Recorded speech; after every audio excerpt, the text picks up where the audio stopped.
Hello, everyone!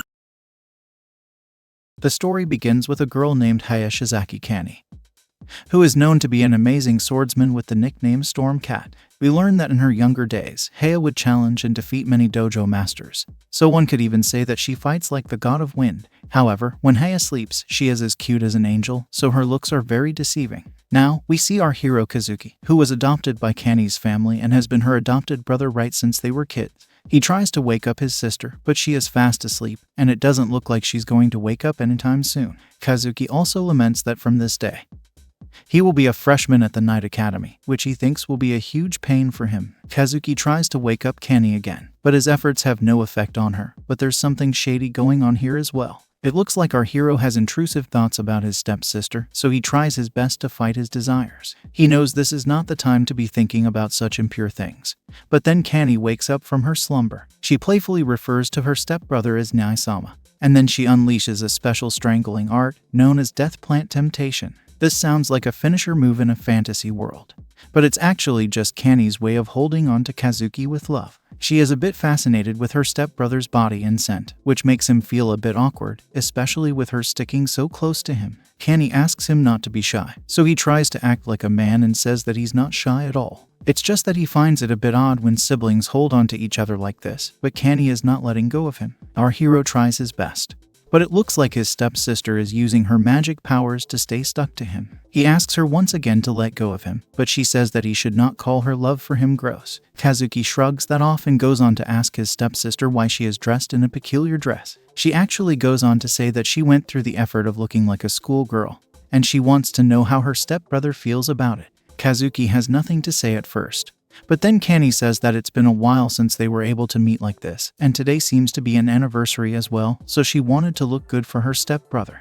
This kind of behavior is only acceptable in Alabama, so our hero comments that Kani has a few screws loose in her head. He has had enough of this shady behavior, so he is left with no other choice but to use his enchant or a spell. This helps him get his stepsister off his shoulder, but she makes a cute face while calling Kazuki a big meanie. Our hero doesn't have time to mess around, so he lifts up Kani and says that he is going to force her to get ready. After all, looking like a lost puppy isn't exactly helping her case right now. Kani is glad to see her stepbrother showing some love, so she even goes on to call the act of lifting her a secret art. She even names it the Princess Carry move, but Kaki tells her to calm her hormones down and focus on changing her clothes. The stepsister can only say that Kazuki's secret art has rendered her unable to move at all. Because of this, her stepbrother will have to help her change her clothes. She gets very excited when Kazuki looks at her body in a delicate state, but our hero tells her not to act shady with him. After a bit of a struggle, he is finally able to dress his stepsister the right way, and now she is looking cute in her uniform. Our hero also changes into his own uniform, so Kani tells him that he looks just as good too. She actually thinks the newer one suits him much better than the older one, but she obviously goes over the top. Whether she's talking about his blazer or the fit of the uniform, Kani can't stop praising her stepbrother and keeps going on and on about how much she adores him. Kazuki tells her to calm down once more, because it is not right to get this excited in front of her brother. Of course, by now we know that Kani has too many intrusive thoughts in her head, so she tells Kazuki that she would have liked it if he focused on her body rather than her uniform. Even though she is supposed to act like Kazuki's sister, she would like to be appreciated in her womanly form as well. Now, the stepsister takes a look at a katana sword after she equips herself with her own blade. She notices that Kazuki has not taken his blade yet, so she becomes a bit suspicious. Kani asks her stepbrother why he's not picking up the sword, so he simply says that he has no interest in doing so, as he is not a swordsman. It's at this point where we notice that there is some kind of symbol on our hero's left hand. Kani states that it is an enigma which only women can have in this fantasy world, so she can't figure why her stepbrother has it. However, Kazuki simply says that he does not want to talk about such things anymore, and he maintains that he does not have any kind of interest in sword fighting. It turns out that he did have an affection for it before, but not any longer. That's when we learn that any person with the enigma symbol must enroll into the magic division of their academy and pair up with a diva girl via a contract.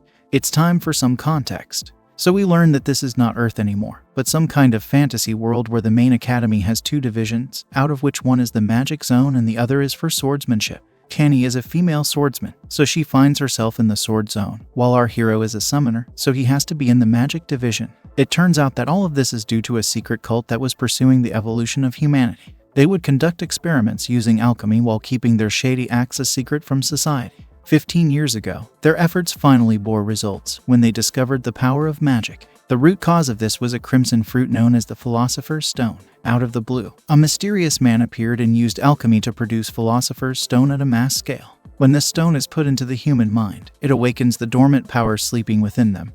And with that, the whole world changed. Every bit of a magician's body is covered by magic, which means that any kind of physical attack can be deflected instantly.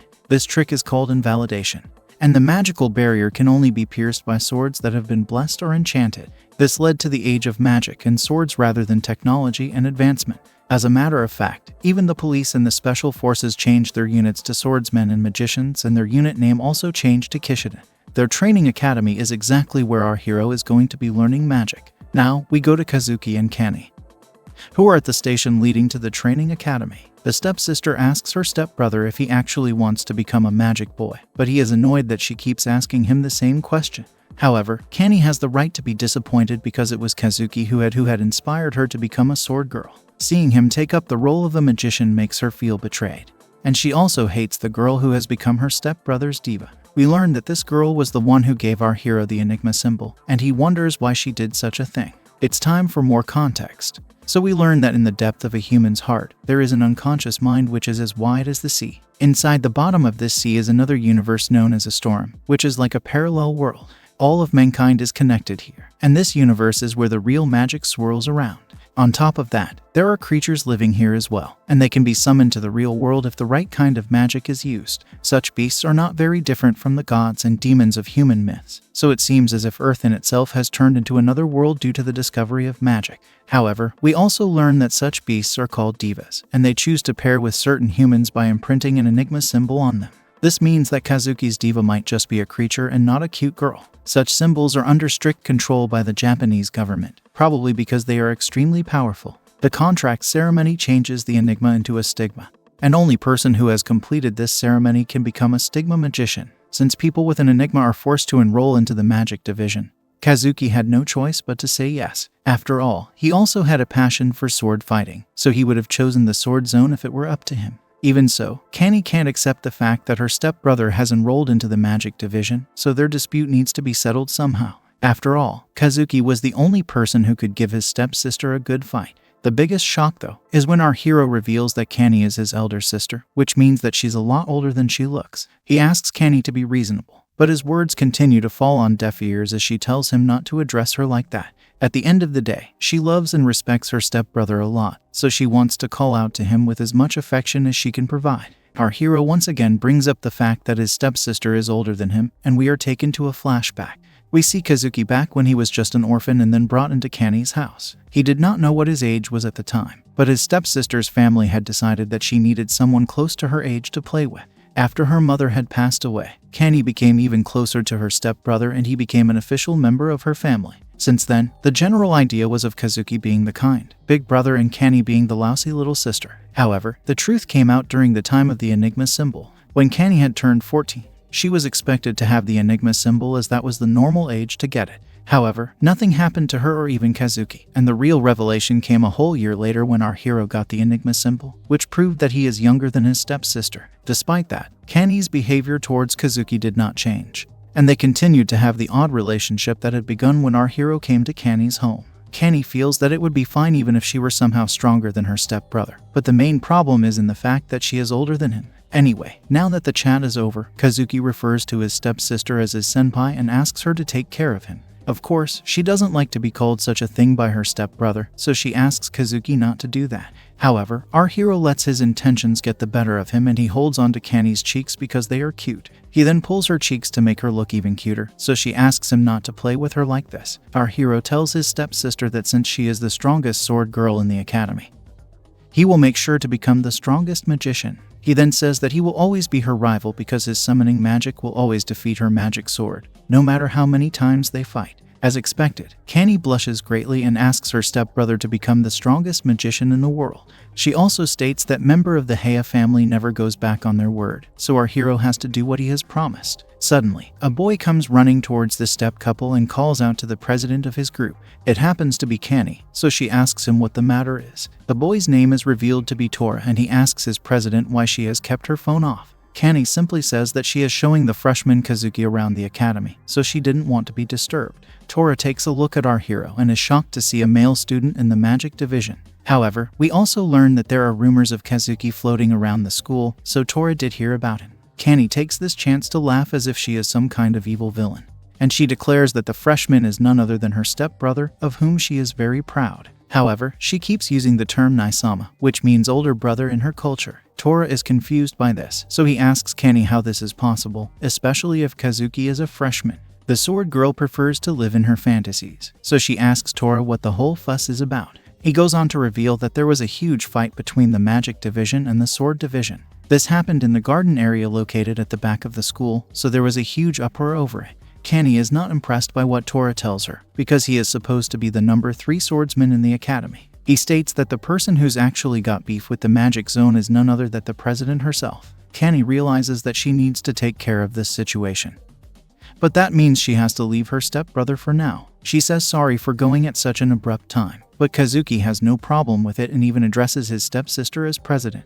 Naturally, this makes her blush, and then we learn that the reason she is the president of the Sword Zone is because she was deemed to be the strongest in the academy. It's just how the school chooses its leaders, so it makes sense for them to do this with Kanny. With that, she tells Tora to lead her the way because she needs to end this problem right here and now. Kazuki looks at his stepsister storming off, and now he's all by himself. Since he has no guide, he has to find the magic division without any help, so he decides to check out a building that's right in front of him. As our hero walks towards it, he is spotted by some cute girls who start to gossip with each other. After all, he is the rumored male student who was given the Enigma symbol by the Diva Beast. Some more students join in on the chatter and are surprised to see how normal and calm Kazuki is. They had thought he'd be some kind of monster based on the rumors, but now that they've seen him, they feel like there's been some kind of mistake. After all, Kazuki was known to be a wild barbarian of a swordsman, so he does not belong in the magic division. Our hero simply walks by all these students and realizes that Tora was telling the truth about him having so many rumors. He laments that he has come to such an outrageous area, so he should probably go to a place where people don't know him. He doesn't even know if he's going in the right direction, but then someone approaches him from behind and covers his eyes. She asks Kazuki to guess who it is, and the playful manner of her tone makes him realize that she must be a cute girl. He demands to know who it is. However, the girl continues to tease him and even presses her twin peaks up against his body. Of course, this awakens his intrusive thoughts as he enjoys the soft feeling on his back. The girl tells Kazuki that he needs to hurry up with his guess, otherwise he won't get the prize. Naturally, our hero is confused because he doesn't know anything about a prize for guessing a name. He wonders what kind of game he's gotten himself into, so that's when the girl reveals that the prize is a pair of tickets to the hot spring. If he gets the answer right, he can go to the hot spring with her and probably engage his intrusive thoughts even further.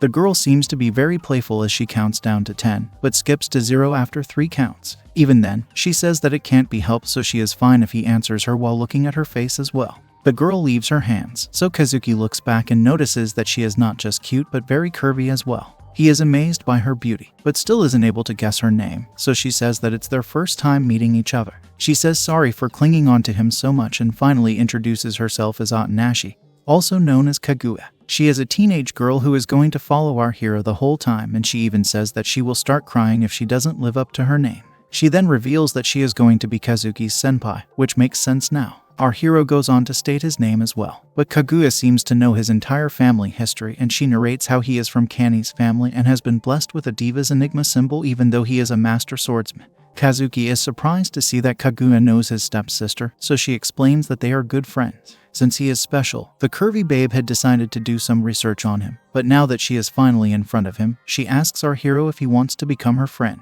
Actually, she changes the statement and orders him to become her friend instead, and her eyes sparkle with some kind of mysterious aura. It could probably be that Kaguya has a huge crush on Kazuki, so he feels a bit awkward. Anyway, he doesn't have much of a choice, so he says yes, and this makes Kaguya extremely happy. She celebrates becoming his number 1 friend and asks him to refer to her casually from now on. Of course, Kazuki says that he can't do that because she is his senpai after all. That's when Kaguya remembers that she has to teach magic to our hero, so she feels a bit embarrassed. Now, she moves closer to Kazuki and asks him what he's doing outside the school campus. Kaguya wonders if there is some kind of school expedition, but she gets too close to our hero for his own comfort. He panics because he can't afford to let his intrusive thoughts defeat him on the first day of school. It doesn't help that Kaguya's face is right in the firing line, and her scent is amazing as well. Kazuki uses all his honorable energy to defeat his shady intentions, and then he explains that his stepsister was just showing him around the campus earlier. She obviously had to leave with Toro after that, so our hero was left alone at that point. Kaguya says that if this is the case, then she will take over as Kazuki's stepsister and show him around the school instead. The curvy babe then offers her hand to him and says that if it's the magic zone he wants to see, then the first place to check out would be the Shadow of Sol Seal. With that, she takes Kazuki with her and our hero can sense all his anxiety going away. It's quite obvious because a cute girl is holding his hand, so it's almost as if Kazuki has become calmer than Gandhi at this point. However, before they can move ahead, Kaguya checks the time and realizes that she needs to be somewhere else. Of course, she wants to have more fun with Kazuki, but it can't be helped, so she turns to our hero and tells him there's been a change in the plan. They will now go to the fountain square where the opening ceremony is happening. The curvy sensei tells him that they need to hurry, otherwise they will miss it. Kazuki has no idea about any ceremonies, so he plays along, and Kaguya holds onto his hand because she doesn't want to leave him. From the looks of it, Kazuki is going to have a fun time being the only male student in a zone filled with cute girls. Now, we move to the National Night Academy Fountain Square, where our hero is the only male student present for the opening ceremony. The announcer states that the ceremony will begin shortly, but first, the new students need to be welcomed properly. Kazuki looks around for Kaguya, but is unable to find her because she left him right after reaching the fountain square. Our hero can't locate his curvy sensei, but then the speaker states that it's time for the council president to share a few words. That's when we learn that the president of the school's magic division is none other than Kaguya herself. Kazuki uses his brains and realizes that if Kaguya is the president here, then she is also the strongest stigma magician of the academy. She actually has a nickname, which is the Nightmare Bringer, but that does not align with the cuteness she was showing our hero not too long ago. The curvy sensei begins her speech and states that myths are taking over the world. By this, she means that the world is turning to the myths of the ancient times. She repeats the incidents that led the earth to crack open and allow the magic from Astrum to fill in the open spaces of the planet. Not only did this bring in a lot of demons and spirits, but also a phenomenon which has now been named cancer. It's time for some more context. So we learn that the 7 greatest magic nations of the world are Japan, America, Great Britain, Germany, Italy, Russia, and China. Each of these nations had attained the powers of the different legends, but that does not serve as any kind of security. Basically, even though Japan is a magic nation, that does not mean the chances of invasion are any less. This is why it is important to be prepared, even in the case of a Ragnarok situation. Kaguya goes on to say that international conflicts are not the only cause of concern, because domestic issues are also piling up like crazy. This is because of the unlawful goons who use their magic powers for evil causes. They are known as rogue magicians, and the rate at which they are increasing is not a good sign of the future. Invasion, rogue magicians, and cancer are the main reasons why this academy exists in the first place, so there is no need to fear such threats. Kaguya becomes passionate as she says everyone in this place has the kind of power needed to fight and take down these evil forces with ease. All of the students who have been elected to become the 72 Pillars of Solomon are prestigious cadets of the academy, and the new heroes of this world. With great power comes great responsibility, so the students cannot take their new roles lightly. Of course, it was not even a day ago when they were just normal high school students, but the tables have turned now. They might not even be sure of their future, but they can rest assured that things are going to become very exciting for them. At this moment, something approaches the fountain, and the students panic upon seeing it. Kazuki also worries upon seeing what's been brought here, because it's revealed to be a giant dragon under restraints. Everyone watches on in awe and fear as the dragon is brought closer to Kaguya, but the beast doesn't look like he's in a good mood. Kazuki wonders what the heck this council is about, and then Kaguya makes it even weirder for him and everyone by reciting some kind of spell. This causes the dragon's restraints to be opened up, and the beast is now free to do as he pleases. The dragon roars like Godzilla, and Kazuki can't believe that Kaguya would do such a thing with an overpowered monster. The dragon smashes the tiles of the fountain and then he turns his head to the students. His demonic eyes are scary as well, and they land on the fresher students standing right in front of him. The dragon can see his next meal waiting for him, but the students are extremely scared of the monster, so they don't even know what to do here. As expected, they just stand there helplessly while the dragon roars straight at them, implying he is going to attack now. The dragon turns towards everyone and prepares to charge straight at them, so things aren't looking very good for our hero and his fellow students. However, we see someone chanting a spell, and Kazuki turns around to see that it's his curvy sensei. Kaguya continues to chant her spell and demands the forces of magic to listen to her commands and reveal their true power. With this, she is able to identify the dragon's name to be Asmodeus, and then the beast turns to her. An odd voice talks to her and says that summoning him for a freak show isn't going to do. It's almost as if Kaguya has summoned some other entity to take over for her. Kazuki notices all of this, but has no idea what's going on with Kaguya or anything else right now. The dragon doesn't have time to solve any clues, so he charges at the curvy sensei with all his might. However, Kaguya is prepared for this, so she calls upon the entity's powers to lend its strength to her. She then plants her hands in front and summons a massive amount of energy into some kind of spirit bomb. She directs the energy right at the dragon and unleashes her ultimate finisher move on him. The dragon is no match for this power, and he is taken aback by what the curvy sensei is doing. As this happens, Kazuki just stands there and watches the show, as do the other students from the fresh batch. An intense surge of magic takes over the scene and decimates the dragon in front of the audience. Soon enough, all that's left is smoke and ashes, which means that Kaguya has successfully banished the overpowered beast with her spell. She then turns to the other students and tells them that what they have just seen is known as summoning magic. It is a power that they will soon possess if they complete their education here. However, she also tells the students to ask themselves what they will use this power for. After all, this is the kind of power that can only be wielded by humans who have a strong sense of justice and honor in their hearts. Gaining such power is not going to be a walk in the park, because the users will need great pride to summon it, a sense of justice to wield it, and the responsibility to use it correctly as well. Kazuki can only watch on in amazement for now, as his curvy sensei says that she hopes the students will engrave her words into their hearts from this point forward.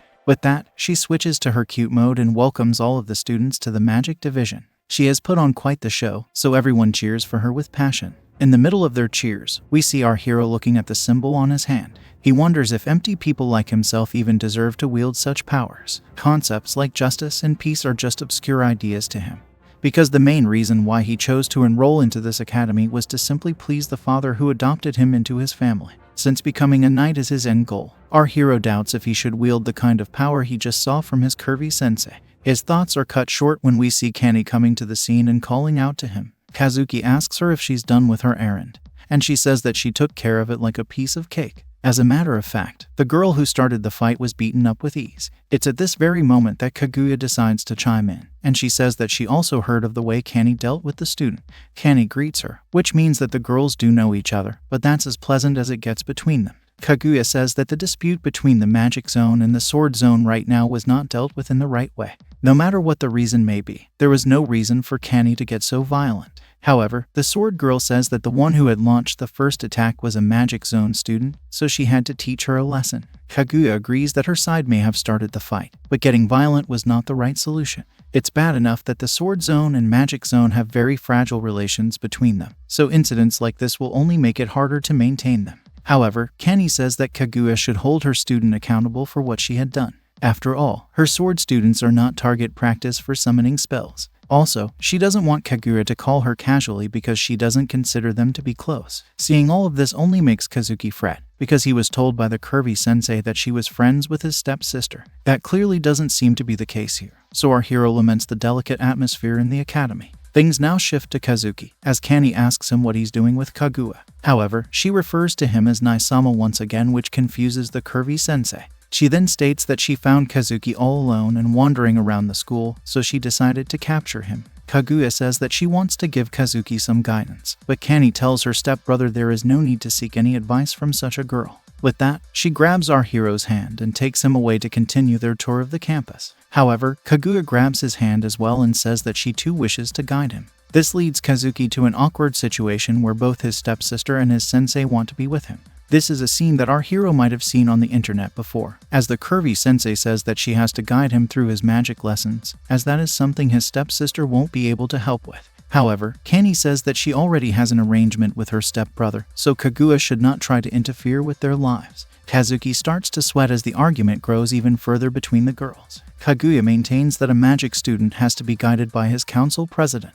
She turns to Kazuki and asks him if he agrees, but the way she cutely refers to him angers Kani, so she says that her stepbrother is more suited to the sword zone than the magic zone. She continues to state that Kazuki is her Naisama, and this hilariously leads our hero to think that the three of them are going to become good friends moving forward. Anyway, he tells both the girls to calm down for now, and declares that he will go to class all by himself for now. Now, we see Kazuki sitting in class, and he states that he already knows this, but the problem is that he's the only boy in a room filled with cute girls. He finds it hard to fight against his intrusive thoughts, especially with all the girls looking at him as if he is some kind of rare beast. There is no way out of this mess, so Kazuki figures he's just going to sit here and fight his shady intentions to the best of his ability. However, before he can even finish this statement in his head, the new teacher walks in and refers to all the students as trash. This catches everyone's attention, and the girls comment that the teacher looks very cute, almost like a doll. Even Kazuki can't take his eyes off her, but the teacher is shown to be a very grumpy girl as well.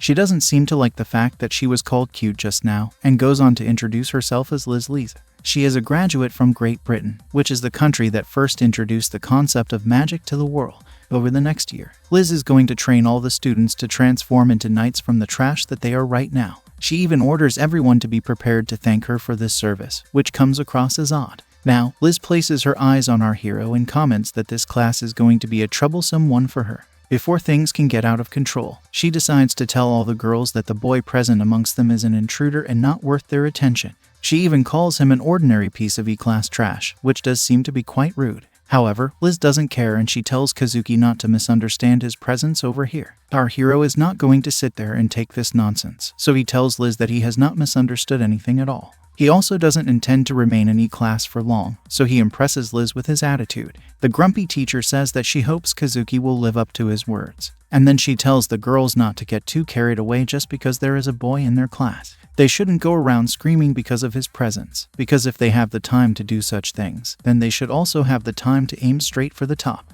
Now, we learn that Kazuki is the only E-rank magician in this batch, and she has never come across such a low rank, apart from a couple of other magicians whom Liz has taught in her other classes. She is happy that there are some A-rank magicians in this class, and that's when a girl raises her hand to announce herself. We learn that her name is Mio, and she is the daughter of a noble family known as the Amasaki household. Mio says that she is an A-rank magician and her aim in life is to become the strongest magic girl in the world. Her main goal, though, is to match the powers of the council president, Kaguya. She promises not to lose to anyone in this world, and says that she's glad to meet everyone in this class. However, her speech is cut short by Liz, who calls all of her words nonsense. The grumpy sensei tells Mio that she did not ask her to introduce herself, so she should just sit down like the piece of trash she is. Mio can't say anything, so she obeys her sensei like a cute kitty cat while Kazuki watches from the sidelines. The girl sitting behind our hero says that Mio isn't even contracted to a diva beast yet, so there's no point in creating such a scene. This girl is the other A-rank magician in class, and her name is Koyu, as is pointed out by Liz. Kazuki gets a look at her and considers that she is quite cute. He wonders if Koyu is an elf girl, so it's time to learn what these beings are in the new world.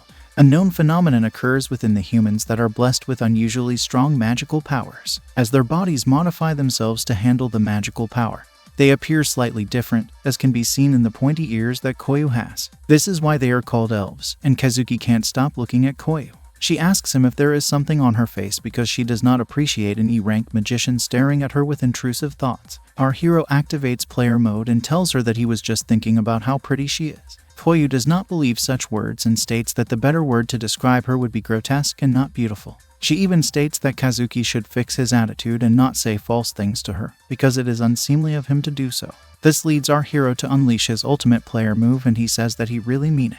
Kazuki openly declares that he thinks Koyu is cute, and it makes the elf girl blush. However, his flirt attacks are rendered useless by Liz, who calls him an E-rank piece of trash once more. She can't believe that Kazuki is hitting on a girl right in front of her face, and that too in the middle of her class. Our hero realizes that he is in the wrong, so he says sorry for letting his intrusive thoughts take over. Anyway, Liz agrees with Koyu and states that a person's rank will not have much meaning if they do not have the power to turn their enigma symbol into a stigma. That's when the moment of truth will really occur for a magician, and with this, Liz decides to begin her class. Forming a contract with a diva will come much later, so she decides to kick things off with some of the more basic lessons.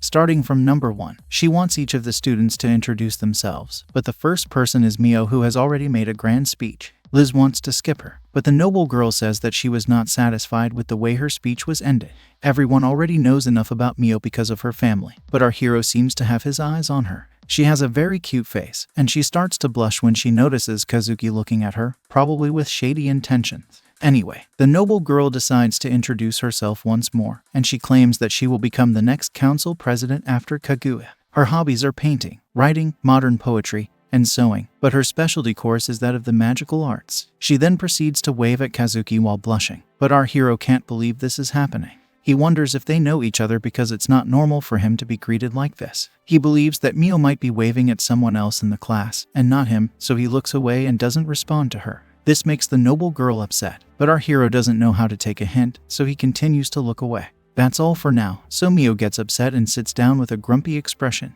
Kazuki wonders what that was all about because it could be that she has mistaken him to be someone else. After this incident, the other students continue with their own introductions, and all seems to be going well and smooth till it's our hero's time to talk about himself. He awkwardly stands up and says that he might be an E-rank magician, but he will do his best to become a strong magician. His hobbies are training, cooking, and doing laundry, but his specialty lies in the sword. As expected, everyone in the class finds this stupid, especially Mio, who believes that being an E-rank is one thing, but focusing on the sword is a whole other mess. The main problem for Mio is that Kazuki has joined the magic zone with the intention of attaining the stigma. But he also has a passion for the sword, which becomes a problem as it is an opposing skill. It is rather unsightly to see such a boy, so the noble girl says that his sword skills are of no use to the magic zone. Of course, our hero has no idea why she is so full of scorn, and then Liz explains to him that this is a magic zone, so even the mere mention of sword skills will bring about that kind of reaction. It may not be ideal for Kazuki, but that's just how things are over here. Our hero does admit that the summoning magic used by Kaguya at the opening ceremony was amazing, because she managed to defeat a dragon with it. However, he has a problem with the fact that magic is just something you are born with. If it is compared to the sword style that Kazuki's father taught him in Kani, then there is no doubt that he would prefer the ways of the sword. This because a girl can just be born with magic and achieve things easily, but that's only because of how she was born and not due to her skills. After all, it's not even chosen by the girls, but the diva beast, so it's nothing special if you look at the efforts needed for it. On the other hand, sword fighting is something that men can only improve with dedication and hard work, which is why it is a much more respectable discipline. Kazuki regards it as a precious quality, but none of the girls care about his principles, so we move to Koyu, who gives a rather short intro. She simply says her name and states that she does not care for anyone over here. Neither does she have any hobbies of her own. With that, she sits down, so Kazuki turns behind to see what's up with her. The elf girl simply tells him to look in front, probably because she's still feeling shy from the flirt attack our hero had used on her. He quickly realizes that he's losing to his intrusive thoughts, so he says sorry and tries to focus on his studies while all the other girls look at him with suspicious eyes. Out of all the girls, Mio particularly has some questions because the fact that he is here as a magic boy is an act of rebellion against the rules of magic. She also wants to know which diva beast went ahead and chose him to wield such a great power, even as some of the girls call him a fool. Some time passes by, and now we reach the date for the contract ceremonies to begin. Kaguya comes to the scene once again to welcome the new students with a cute smile on her face. She declares that all of the students will now have to form their contracts with their divas, and we can see Liz right behind her with a grumpy look once again.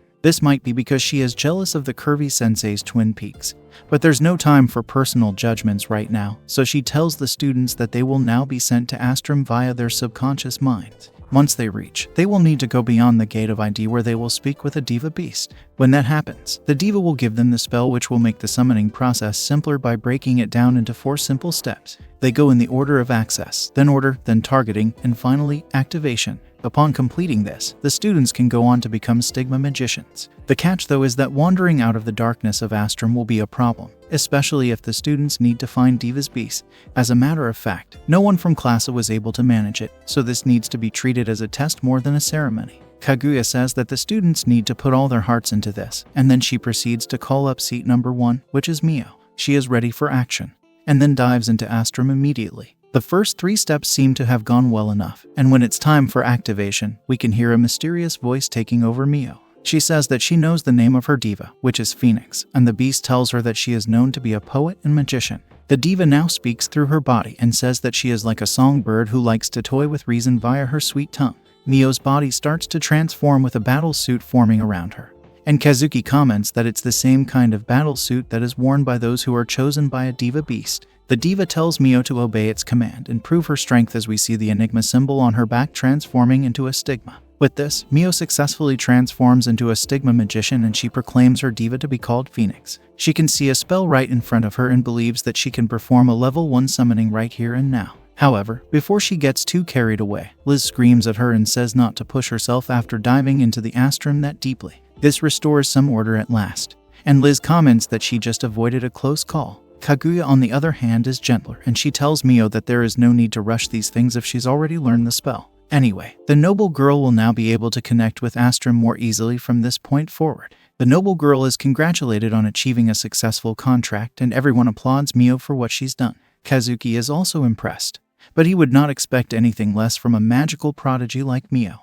The noble girl has done just as she had said she would do in class, so she can live up to her promise. However, our hero still can't get why she had looked at him with such a cute face back then. It almost feels as if they've actually met before, but he can't seem to recall when this had happened.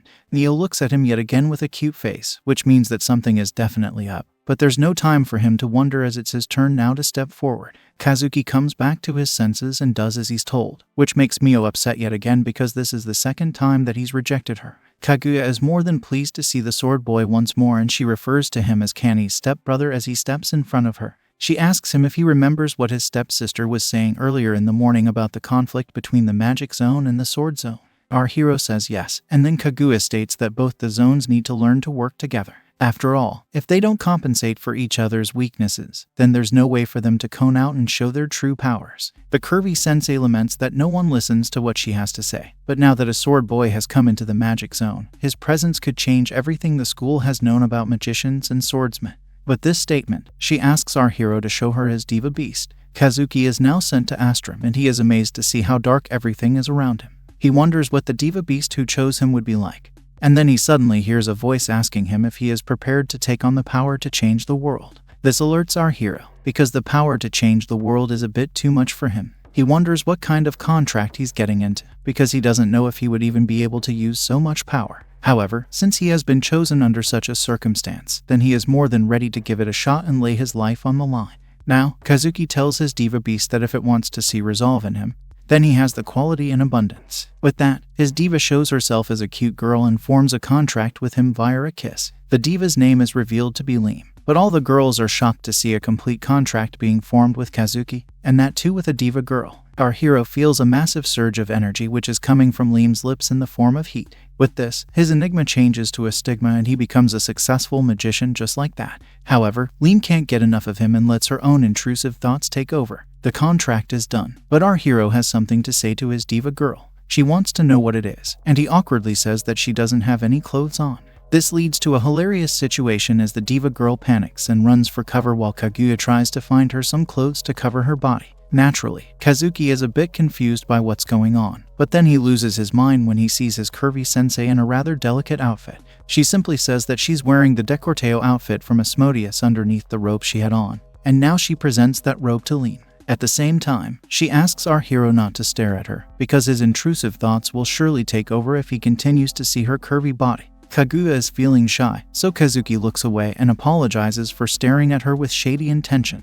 The curvy sensei reveals that the reason she is wearing such a spicy outfit is because the decorteo would have helped her deal with any kind of mishap if it were to happen during the contract. Of course, since it looks a certain way, she had a robe over it, but that had to change because Leem doesn't even have a napkin on her body. The diva girl finally gets something to wear, but Liz is a bit suspicious of what's unfolding in front of her because there is no armor around Kazuki. She says that Leem is not one of the 72 Solomon pillars, so she wants to know what kind of diva she is. Leem simply says that she is Leem and has no idea about anything else, which is rather puzzling. Liz feels that Leem might be suffering from memory loss, but that is not a common sight for diva beast. She asks Leem what kind of powers she has, but to her surprise, the diva girl says that she has no powers at all. Liz can't believe what she's hearing because all divas have 10 inherent powers within them at all times. Nobody can figure why a diva without powers has shown up over here. But Leem doesn't care about any of this because she is feeling sleepy. She decides to take a nap on the ground, and Liz is totally speechless at this point.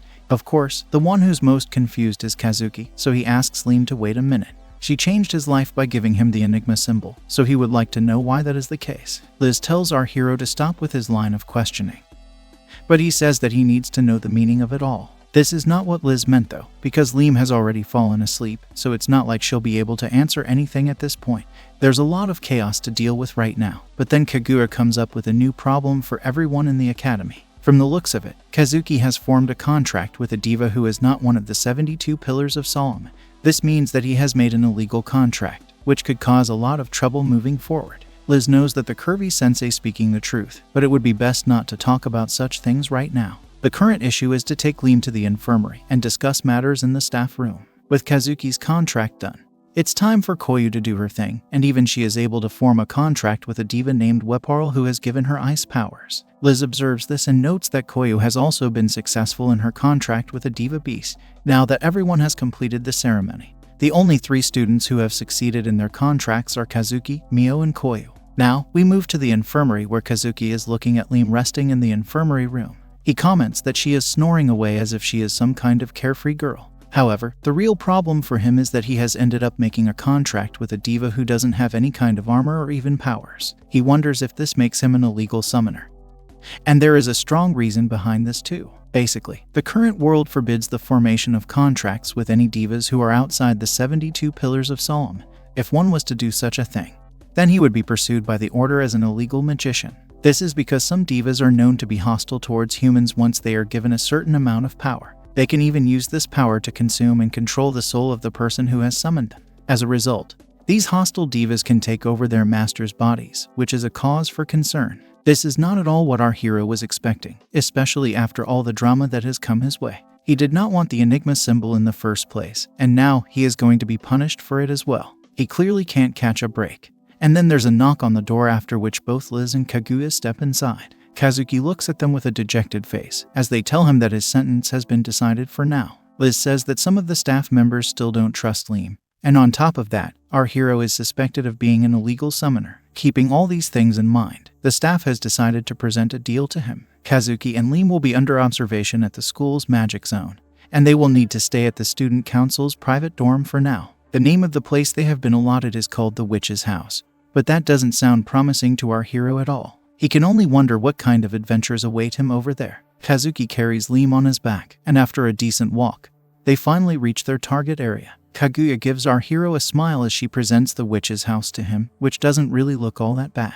This is the home to the students' council, so Kazuki will need to move into this space for the time being. The interiors of this place look even better than the outside, and it feels as if Kazuki has walked into some kind of European mansion. Everything is so shiny and there's a lot of space to walk around, which makes our hero wonder why he was scared about it in the first place. Kaguya also comments that it's a large place and explains to Kazuki that he is now in a joint residence. The living room, kitchen, and bathrooms are all shared by the people living here, and the housekeeping is usually handled by those in the first year for the purpose of training.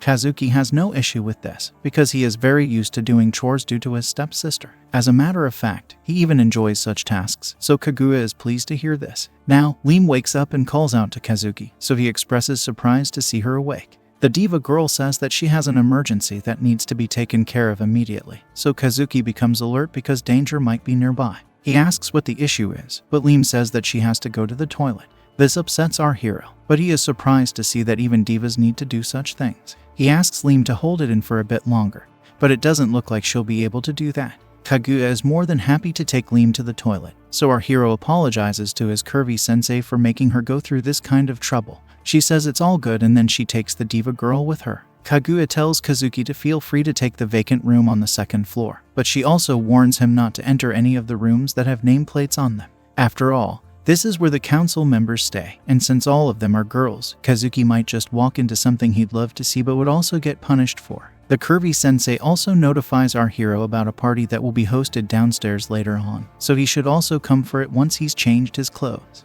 This sounds like a nice plan to Kazuki, so he decides to go upstairs and change into something more comfortable. He notices a room without a name on the second floor, so he walks into it, but sees Mio inside without any clothes on. This leads to a hilarious situation, as Mio screams out of shyness, so our hero says sorry and shuts the door as he didn't mean to walk in on her changing.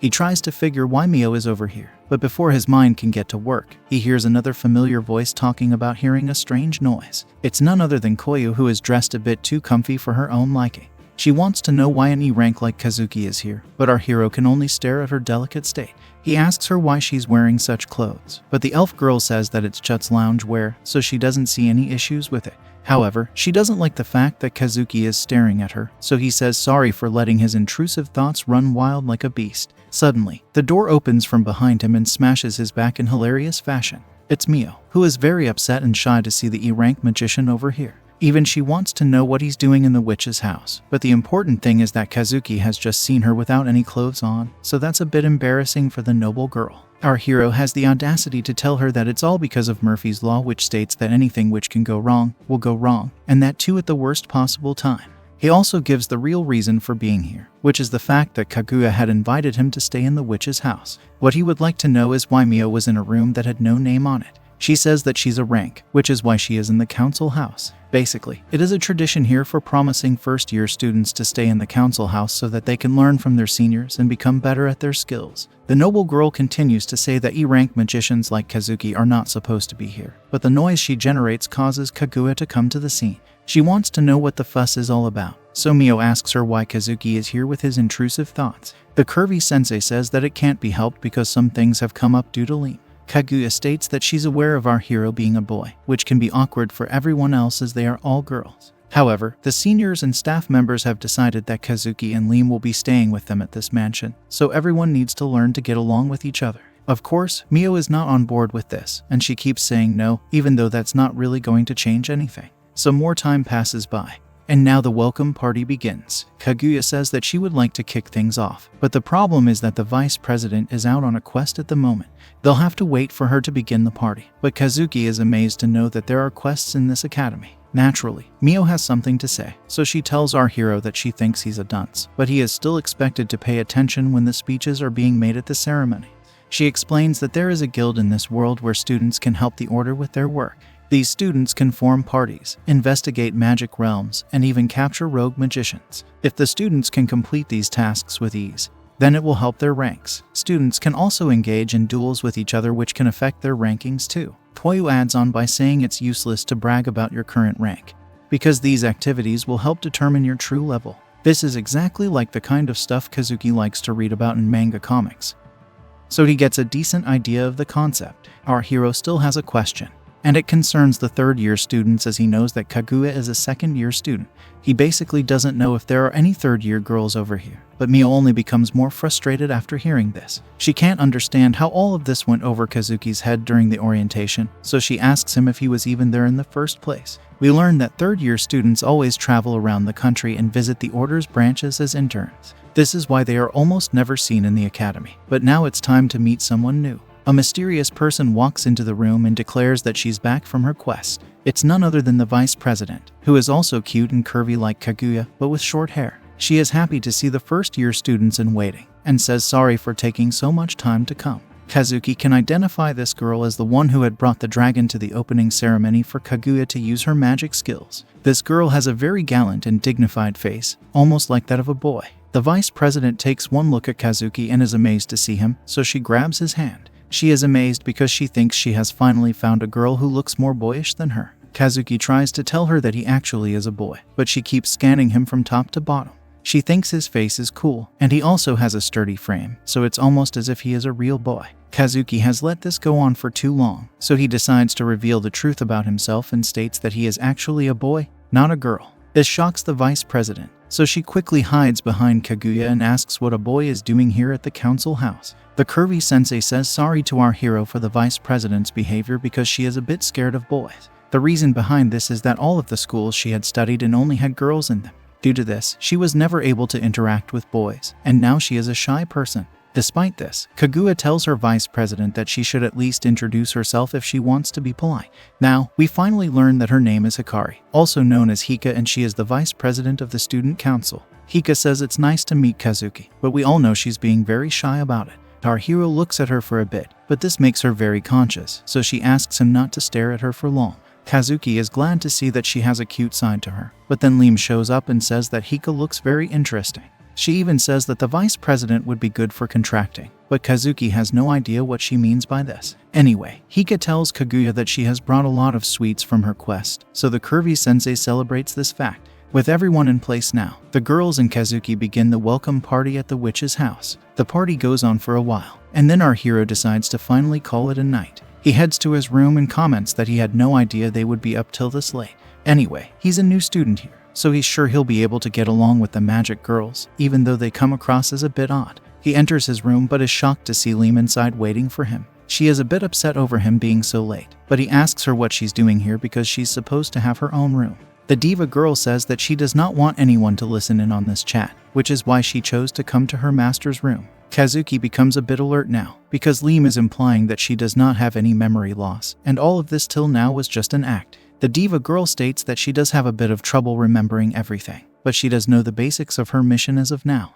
The first matter to be sorted out is that Kazuki should know her true identity as he is her contractor. Our hero has way too much to process now, but then it becomes even worse when his diva girl explains that her real name is the Lesser Key of Solomon, known as Leemgeddon. Basically, this implies that she is the Armageddon version of demon slave girls, and her ultimate ruler is the demon god who controls the 72 pillars. Kazuki has a hard time getting this, because Leemgeddon is supposed to be some kind of book relating to magic. Leem explains that it was just easier to have everyone fooled into thinking that she was actually a book. The truth of the matter is that the demon god Solomon has been summoning the pillars and controlling them through Leem because she has the right connection to them. This goes on to show that Leem actually has more power than all the other diva beasts put together. Technically, her magic is supposed to be the most important one as it helped form the 10 magic powers that the other divas are known to possess. If we do the math, then Leem has around 720 powers under her control as of this moment. However, in order for her mission to work, she needs to fulfill one condition which won't be possible if she tried to do it alone. Basically, since she can control the 72 pillars as per her will, even Kazuki will need to control the other humans as per his will. If he fails to do this, then he won't be able to use the power that Leem can unleash. Of course, words like subjugate make Kazuki a bit worried, so he seeks some clarity on the matter. This is when Leem explains to him that as per the modern trend, she needs him to get all the girls of this academy to fall in love with him, like slaves. This leads to an awkward pause, as our hero is totally dumbfounded upon hearing such a plan. Leem realizes she won't be able to explain anything like this, so she asks for a moment to narrate the whole plan. She gives him the example of Mio, who already has the Phoenix Diva on her side. If Kazuki is to form a relationship with her, then a connection will build between the two of them. This will allow Leem to draw out the power of the Phoenix. However, if he decides to remain a loner and a loser, then Leem will not be able to use any power from any of the divas. This basically translates to the fact that Leem will be useless if our hero is not popular, and he thinks it's a very ridiculous idea. Of course, the demon girl says that it's not so simple because King Solomon's slave girls are supposed to bestow their knowledge into humans and help them prosper with it. After all, they need to work together to achieve a common goal, which is to rule everyone else. So, to sum it up, when the Magic Academy's Stigma girls wielding the 72 pillars come of age, they will need a king to command and order them around.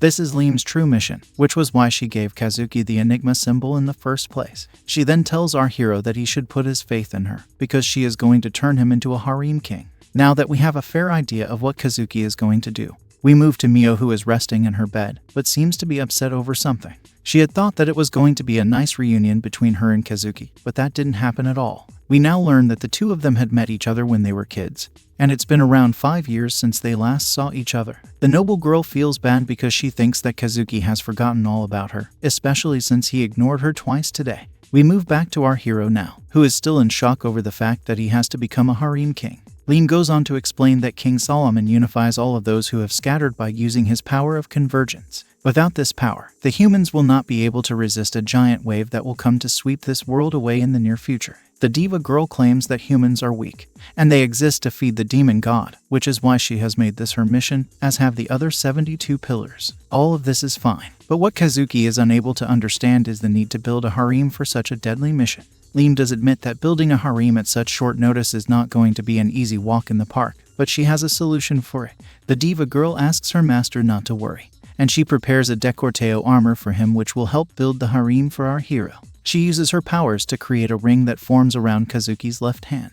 This is none other than the famous Ring of Solomon, which is known to listen to the hearts of cute girls. It can also measure their feelings and quantify them to assist Kazuki in his mission. Now, Leem tells her master to activate the ring with his magic, and upon doing this, a screen forms in front of him. There are all kinds of numbers on this screen, but they are not very high as of now. As a matter of fact, the girl with the highest affection towards our hero is Mio, followed by Kaguya, then Koyu, and finally Hika. It takes Kazuki a moment to figure it out, but then he realizes that these are the feelings of the girls whom he must seduce into his harem. Leem agrees with him and clarifies that the numbers on the screen display their positivity levels towards him. Even Kazuki is shocked to see that Mio is the highest amongst the girls, because the way she behaves with him goes totally against this number. It does make sense for him to feel this way because Mio doesn't like sword skills and she keeps mocking him all the time. Anyway, Liam tells him that he must get the girls to go above the number 65 if he wants to win the key to their heart. Once this is done, he will be able to use level 1 summoning magic from their contracted diva beast. The mission is clear now, and the first target is Mio, but our hero feels that it's not going to be an easy task. Luckily, Liam tells him that the ring will detect any changes within the girls' hearts when he speaks with them. The best part is that these changes will be visible in the form of points which will rise if there is a heart symbol and fall if there is a skull symbol. Essentially, if Kazuki can see a girl's change in heart, then he will be able to figure out what makes them happy. With such a cool weapon on his side, our hero will be able to seduce any girl he wants. The funny part still remains that he needs to love a cute girl if he wants to become stronger. Of course, there's also the question of ethics, and Kazuki is not as shady as he might lead us to believe due to his intrusive thoughts. He says that while he does enjoy doing unspeakable things to girls, the problem lies in pursuing them for the purpose of power. It's not fair to these girls that our hero is being romantic with them just to get his hands on their diva beast.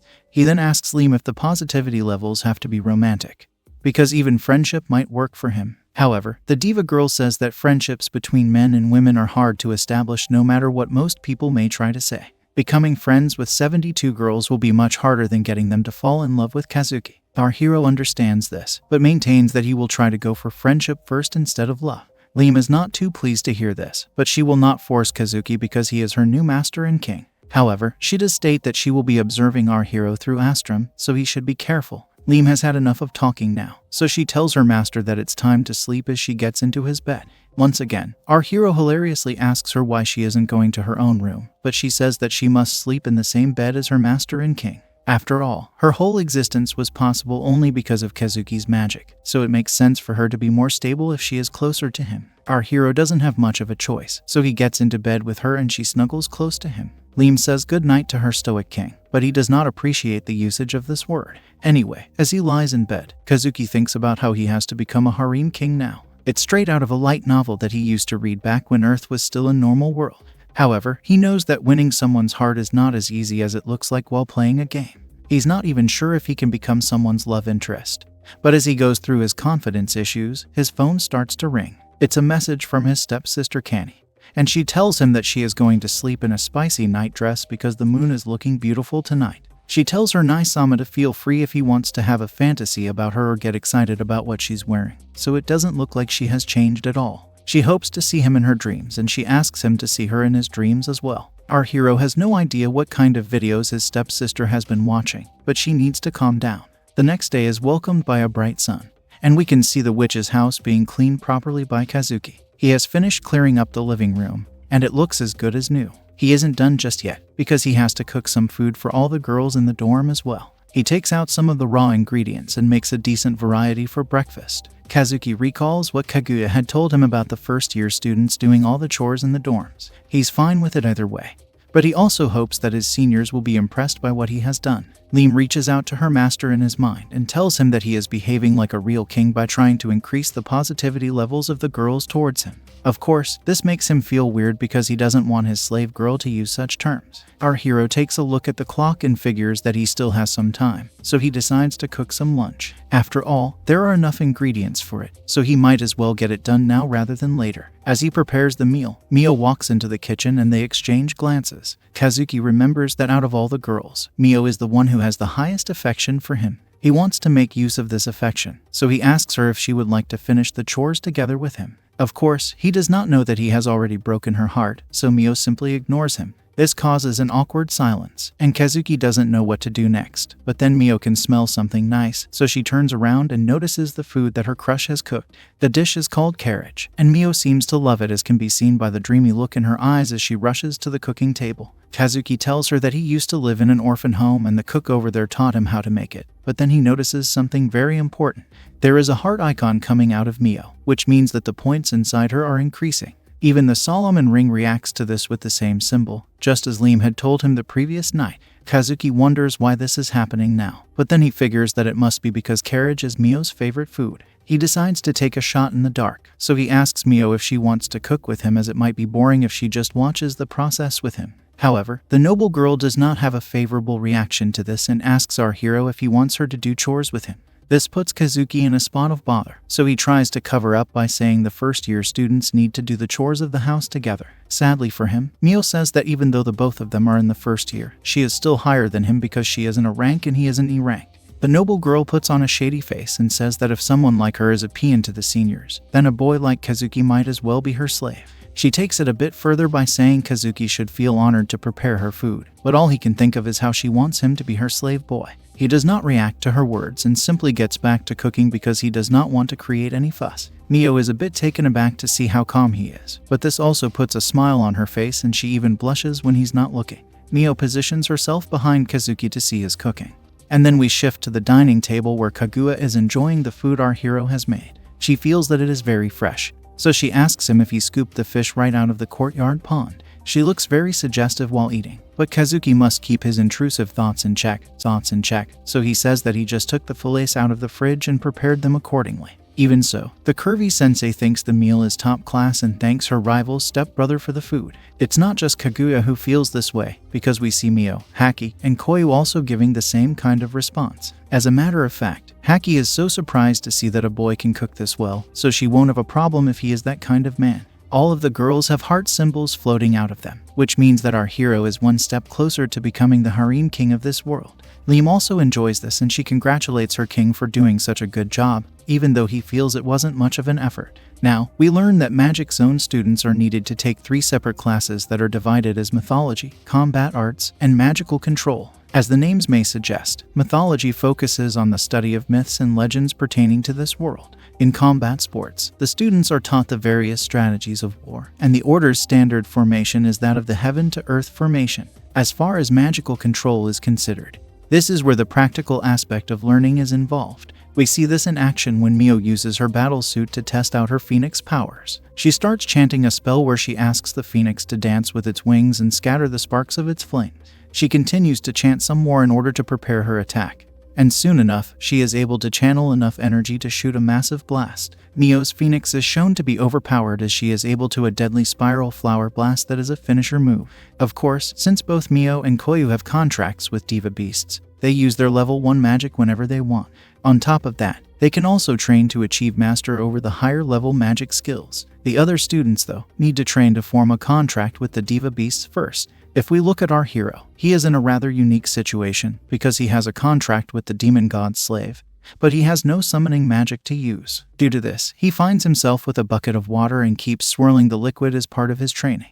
It's not like he's doing this to pass the time either, as Liz has instructed him to perform this duty. The reason behind her choosing to do this is because the task corresponds to the magic that our hero possesses. Apparently, if he can get used to handling fire and water like this, then it might come in handy when there is an actual war to fight. He is very focused on his task.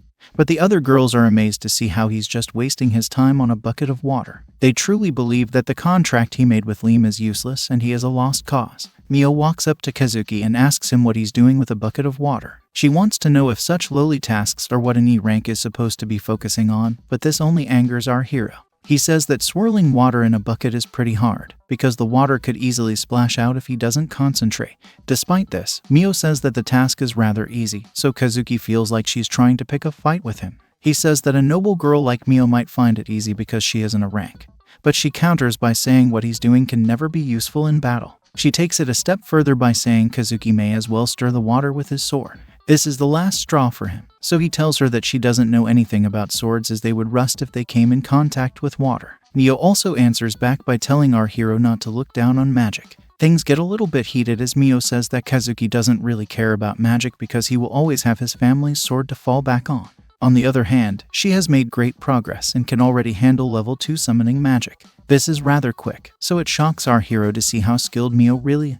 If she keeps going at this pace, then she can even reach level 10 in no time. The noble girl takes this chance to mock her crush some more by saying he will only sit there and play with water while she will go on to make the most out of her phoenix powers. She says that she will cast the fear of Kaboom into the hearts of all the illegal magicians across the globe and she will become the female hero that everyone needs. After all, she is a member of the elite, so it's possible for her theory to become a reality. Before she can continue with her speech, Kazuki stops her to ask what the heck a Kaboom is supposed to be. She is not interested in answering this question, but one thing does bother her, which is the fact that she never imagined Kazuki would be so beneath her. It's almost weird in a way because 5 years ago, it was a totally different story. The noble girl walks away, but our hero still doesn't get why it's weird for her to be above him in terms of rank. He just stands there and looks on in confusion, but he does realize that his current routine isn't going to cut it anymore. If he has to impress Mio, he needs to improve his magic powers, so he decides to start with some magic training in the mornings. After all, he can't just keep doing chores and hoping for the best, so this endeavor might just work out for him. Now, we move back to the Academy's dining room where Liam takes a bit of the carriage her master had made in the morning. Japanese fried chicken just can't go wrong, so even Liam falls in love with the dish. She comments that enjoying such things is part of the joy of living on a mortal planet. At the same time, Mio seems to be enjoying the food, but she says that it's been a while since she had something so plain. She states that something as basic as this would never appear on her family's table, and she takes it a step further by stating it's quite shameful to have an E-rank slave around. Our hero smiles as all of this is being said to him, but he also comments that the girls are still eating his food, so they have no right to complain about it. He doesn't like being called a slave either, because he is going to make Mio his slave soon. He asks the Phoenix girl not to talk to him this way, but she says that she has not accepted him into the witch's house just yet. His cooking has nothing to do with it, so she's basically forcing herself to eat the fried chicken, even though she secretly enjoys it. Mio makes a cute face while eating the chicken, but keeps saying that it tastes terrible. Kazuki doesn't appreciate this kind of talk, but then Koyu tells him that his cooking is delicious. The elf girl blushes and thanks our hero for sharing this food with her, so he feels happy about it and asks Koyu to come eat with him. However, this causes a skull symbol to show up and we see that Mio is angry with her crush for talking to another girl. She doesn't like to be ignored when she's eating with Kazuki, so he says sorry before another skull shows up. Now, one of the other students asks Mio a question, and it's to do with her relationship with our hero. The girl wants to know if the Phoenix girl is friends with the E-rank magician, so she immediately says no to it. Mio says that she's studying under the student council and Kaguya has given her a slave, so the other girls should not misunderstand it. The girl seems to have thought the very same thing and she is relieved to hear this, so she calls the other girls over to talk with Mio. Essentially, they thought that something was going on between her and Kazuki, which is why they were puzzled. After all, there's no way for an A-rank to be friends with an E-rank, and that too, a boy. Nobody seems to like Kazuki, and they ask Mio if it sucks to have a useless magician who can't even use summoning magic in their class. She is cornered by everyone, so she says yes without any hesitation. She doesn't just stop there and says that summoners like herself don't need to carry flashy swords around wherever they go. On top of that, to admit that the sword is one's forte after being an E-rank magician is not acceptable. Kazuki is trying his best to hold it all in, but then Mio says that her phoenix is much better than his sword style, which she considers to be garbage. The final nail in the coffin is when the Phoenix girl says that swordsmen are like cavemen over here who only like to swing their swords like sticks. Kazuki faced this during the intro class as well, and he can't figure why Mio keeps bringing his family into their quarrels. It's fine for her to insult him, but to keep mocking the people who are close to him is stepping over the line. However, Kazuki knows that he can't lose his cool, because he is under suspicion anyway, and is also supposed to work on becoming a harem king. Mio asks her crush if he has anything to say to this, but then Liam chimes in with her own opinion. First of all, she finds it rather humorous that students who haven't even been able to become stigma magicians are making fun of a boy who has a full contract with a diva. Such fools have no right to speak or comment on Kazuki, so she tells these students to focus on their own weaknesses first before turning to others. She decides to spice it up a bit by saying her king's sword skills are 100 times better than any of the magic girl's powers. The diva girl says that Mio can even see it for herself because the academy does allow dueling on its grounds. Her master tells her not to speak such nonsense because he does not want to get into trouble. Liam goes close to Kazuki and tells him that even though she does not remember much of why she chose him, the fact remains that she gave him the enigma symbol for a reason. This means that he is most definitely not a weak fighter and can take on anyone. She then whispers into her master's ears that the duel will not have anything to do with the Ring of Solomon or the positivity level. After all, it's quite clear that he wants to battle Mio for all that she's said to him so far. The Phoenix girl demands to know what the master and slave are talking about, but Kazuki feels like he should put his background as a swordsman behind as he is now a magician. However, he also can't allow those that are close to him to endure insults like the ones Mio is barking at him. He must do them right, so he decides to teach the Phoenix girl a lesson that she will never forget.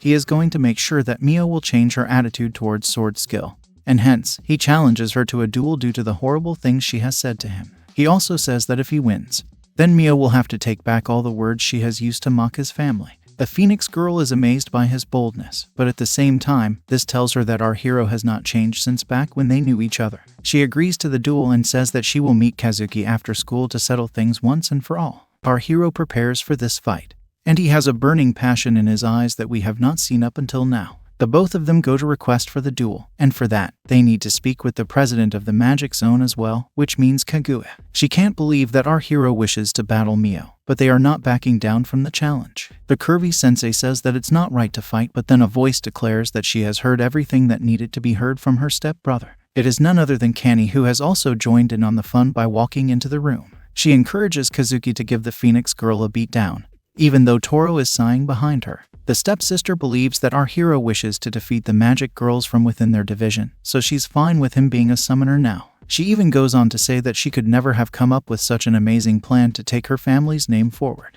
Of course, Kazuki has had enough of this, so he grabs his stepsister's cheeks and pulls them, although she would love him to clap them. He asks her why she's bunking work to come deal with his issues, but she says that there is one more reason for her to be here rather than just her intrusive thoughts. She gives him his sword, which is named Wind Path, as she had anticipated that he would probably need it.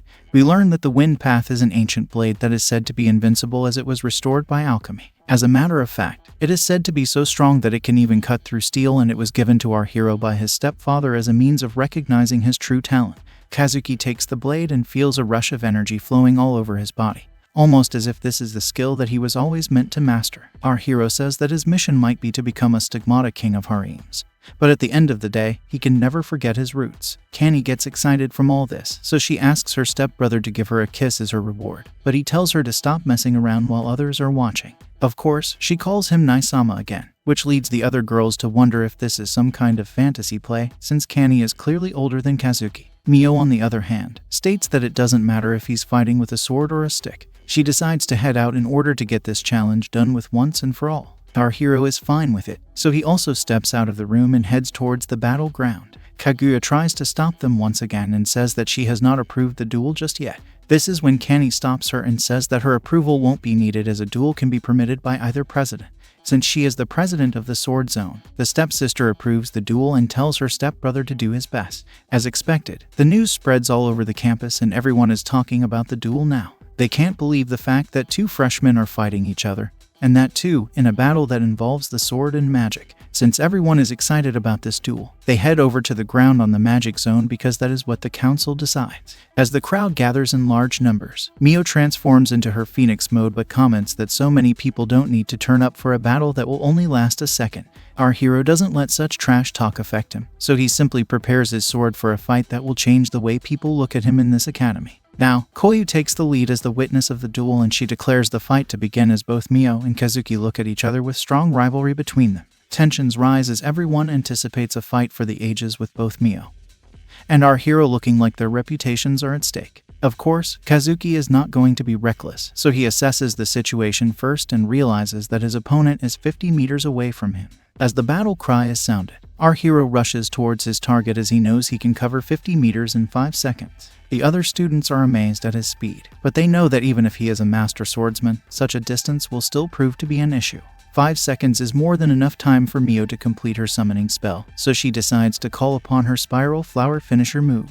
The Phoenix awakens and launches itself at Kazuki, but our hero is so overpowered that the attack does nothing to him. He simply uses his speed and his sword to counter the Spiral Flower, and Mio is shocked to see how easily he was able to dodge her attack. Seeing such an impressive move prompts Kaguya to call Kazuki Cyclops, or the Magic Eye Demon, which is the name that was given to Kazuki due to his impressive skills. Mio refuses to back down, so she unleashes yet another Spiral Flower upon our hero, but it is of no use. Any ordinary Japanese swordsman can predict his opponent's breathing and movements, so dealing with Mio is a piece of cake. On top of that, Kazuki's family has a style that allows them to read the magical flow of their opponents as well. If one can predict the nature of such movements, then it won't matter how fast Mio's magic might be. Her chance to evade Kazuki's blade will be gone the moment he takes his sword out of his sheath, and we can see that in action when he closes in on her with deadly intent.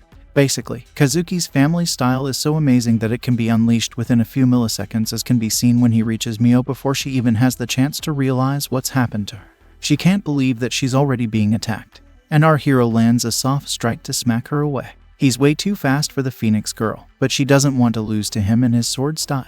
In a last-moment effort, she calls upon the Master of Flames to release his fury upon the earth. She takes aim at Kazuki and chants her spell completely while forming a summoning seal on the ground. She manages to transfer the seal to underneath Kazuki to trap him within her firing range. After this, Mio unleashes her ultimate finisher move, called the Flame Emperor Creation. It's a rather impressive attack and looks like it can deal a lot of damage. And Mio is happy because she knows he won't be able to dodge this kind of attack. After all, it's a wall of flames closing in on him from under the ground, so the Phoenix Girl is confident that she has won. However, to everyone's shock and awe, Kazuki steps out of the massive explosion without even a single scratch on his body. Mio can't believe this because it should be impossible to dodge that attack. None of that matters now, because our hero unleashes his own sword attack on her. Mio's magic is not working and things are looking bad for her. Even though Kazuki has not used any serious moves till now, it might turn out to be total humiliation for the Phoenix Girl, but then Koyu saves her by saying that's enough. Things could have ended badly for Mio had the elf girl not chimed in, and she declares the winner of the battle to be Kazuki by a landslide. Nobody can even comprehend how powerful our hero is as a swordsman. And even Kaguya admits that she has now seen the true power of the sword. Of course, Kani takes this chance to rub it in her face, so she says that magic is highly overrated in today's world. Every girl out there just wants to be taken in by a diva and have the magic handed over to her. Whereas humans can focus on their innate strength and achieve much greater things. With that, the stepsister tells the curvy sensei that she is looking forward to the inter-division matches in the academy, because the both of them will definitely be up against each other. Kaguya simply smiles at her, but then we hear Mio screaming from the background stating that she has not given up yet. Kazuki does not like her stubborn refusal to admit the truth, so he tells her to let it go. He did just beat her within seconds, so it wasn't even a contest. And he tells the Phoenix Girl to admit that his family's sword style isn't weak. Mio continues to act like a child and says that she will never admit to such a thing. She even calls the sword style trash despite having her summoning magic beaten so easily by it. Our hero has had enough of this nonsense, so he says that the duel should have proved it all to Mio, but then he notices something odd. The Phoenix Girl is crying, and she asks him why he doesn't remember him at all. She can't hold her feelings in any longer, so she tells Kazuki that she used to stay in the orphan house with him all those years ago.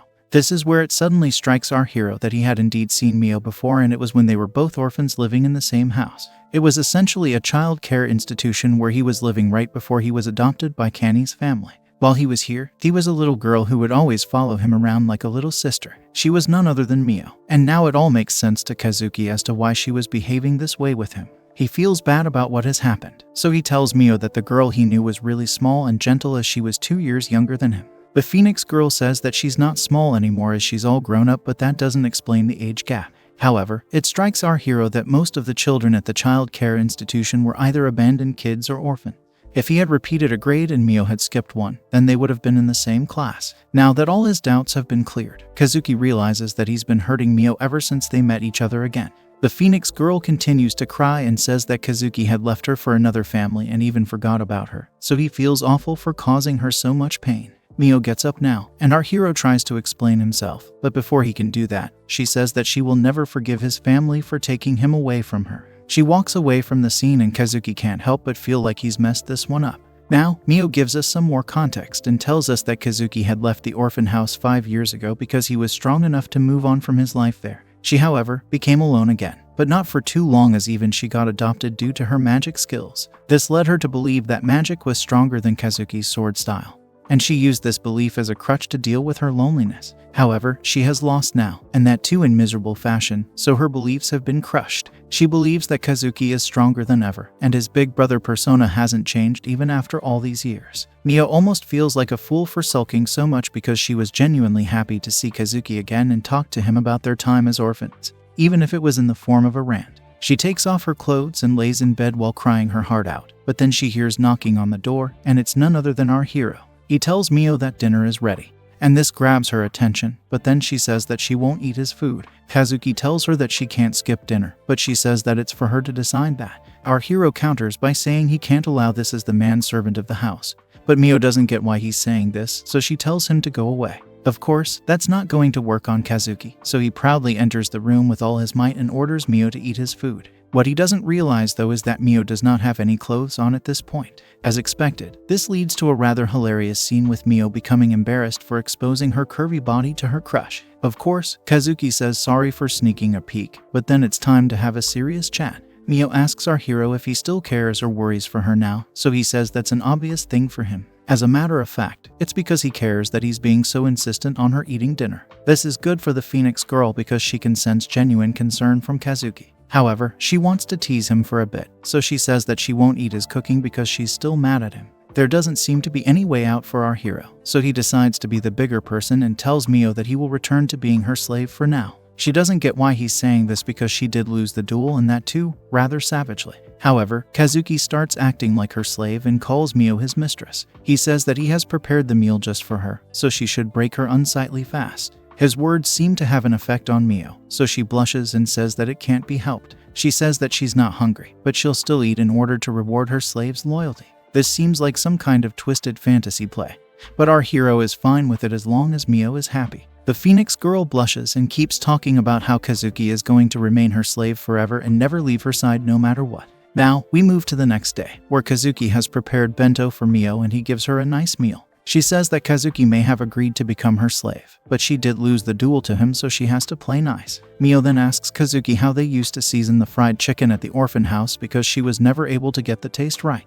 She goes on to say that they should try to cook it together because it will be a lot of fun for them, especially if they wear maid costumes. Hearing this seems to make Kazuki a little excited, but that just might be his intrusive thoughts kicking in. Mio also wonders why he's smiling and asks him if he's really looking forward to cook with his mistress. Seeing the Phoenix girl with our hero makes the other students realize that they have become friends now. This time, Mio gets offended, but not the way she did last time. The Phoenix girl scolds the other students and says that Kazuki is still her slave, but she also mentions that he is only to be with her, so no one can make fun of him if they are weaker than her. The other girls can't really say anything to that, because they can't beat Mio or Kazuki in the first place. At the same time, the girls start talking about how cool Kazuki is as a fighter because the way he defeated Mio was totally dominating. It's almost as if they have become his fans now, and Mio takes note of this. She can also see that our hero has a smirk in his face, so she wants to know why that is the case. He simply says that he's feeling happy and he wants the both of them to get along from this point forward. At first, Mio wonders why he's being so happy because she hasn't given him any reason to smirk. However, she instantly changes her tone and says that she can't help herself. So, from now on she will let her crush remain by her side for as long as she is alive. Our hero knows that Mio is not being totally honest with him, but that's fine because they are talking to each other like friends again. He hopes that someday they might even become as close as they were back at the orphan house as well. At the same time, he notices something odd with Mio's body as another heart symbol appears and she begins to shine bright like a diamond. That's when he realizes that he has passed the positivity level of 65 and has won Mio's heart. The Ring of Solomon glows strongly, so that means our hero has finally obtained the key to his first slave girl. Whatever Liam was telling him before is starting to make sense now, so he looks at the ring to see something amazing. The Phoenix Diva is now under his control, as can be seen by the fiery symbol forming on top of the ring. From this point on, Kazuki has conquered Mio and is no longer powerless as a stigma magician. How is our hero going to continue his journey as a harem king? Will it be just as easy to score girls like Kaguya and Koyu? Like, share, and subscribe if you liked this video. Hit the bell icon to get notified when I upload part 2. See you soon.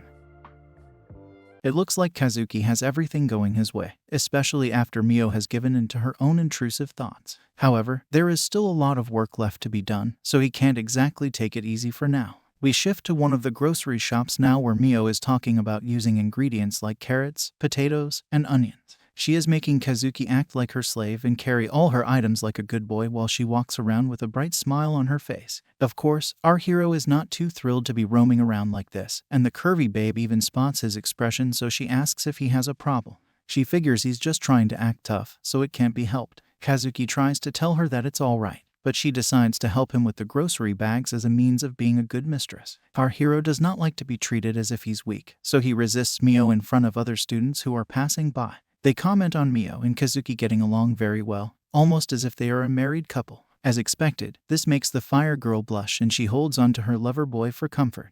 Mio panics and tells our hero that he is enjoying a bit too much with her curvy body. However, he says that she is the one who has been hopping around with a smile on her face. Mio realizes that she can't allow rumors to spread, so she decides to switch it up a bit. However, she can't hide her true intentions, as we see the Ring of Solomon showing her affinity towards Kazuki increasing some more. Now, we head back to the dorm house where Kazuki and Mio are busy cooking together. It looks like they have some people who are spying on them, as one girl comments on how Kazuki is chopping the vegetables while Mio is putting them in the bowl. They see the couple touching hands by mistake, and it leads to an awkward situation, almost as if they are a newlywed couple. The two schoolgirls watching this from a distance can't believe how close these two have gotten over the course of time, but also think it is quite nice because they would love to have such a romantic partner as well. Of course, it doesn't take long for these girls to be found out, and Mio calls out to them, which makes things awkward. The Phoenix Diva tells our hero to do something about these girls, but he says there's no way he can be mean to such cute girls. Anyway, he wants to focus on feeding Mio his new dish, so he puts it in her mouth to see if she likes it. All it takes is one taste for the Phoenix Diva to change her mood and become overjoyed due to its spicy taste. She even goes on to name this dish the Mio Saga Golden Curry, which may be a bit too much. Also, Kazuki states that the curry is not spicy at all and might even be considered as sweet for other people. He wants to test this out on someone else, and he notices Koyu also watching the couple from a distance, so he calls out to her. She acts shy upon being called out, but our hero tells her that he just wants to test his curry on someone new. She says that he does not need to match it to her tastes, but Kazuki offers the curry anyway. After all, he would like everyone to be happy with his cooking, so he brings out the spoon and offers her a bite. Koyu takes a bit to respond, but eventually says yes and tastes our hero's curry. As expected, she thinks it's a bit too sweet, but it's still quite good, so she won't complain. Kazuki realizes what he needs to do, so he says that he will add some more chili peppers to make the curry spicy. Of course, he will leave the curry in its current state for Mio and himself, but before he can go ahead with his cooking, we see Mio acting cute and romantic with her lover boy. This is because he has offered to eat the same food as her, and the affinity on his ring also increases due to this. Kazuki is sure that Mio will always like him as long as he makes good food for her, but then the couple gets cut off when Kaguya enters the room with her curvy body. The girls are a bit surprised to see her, especially as she says that she needs to have a word with them. It has to do with the interdimensional matches happening the next week, so we are given some context about them. Basically, these matches are part of a grand event where both the magic and sword fighting sections put on exhibition duels with each other. Of course, since things can get dangerous, it is important for new students and ordinary people to watch as the audience. These matches are also referred to as IDMs, as Kaguya tells Mio and Koyu that they need to be prepared for them.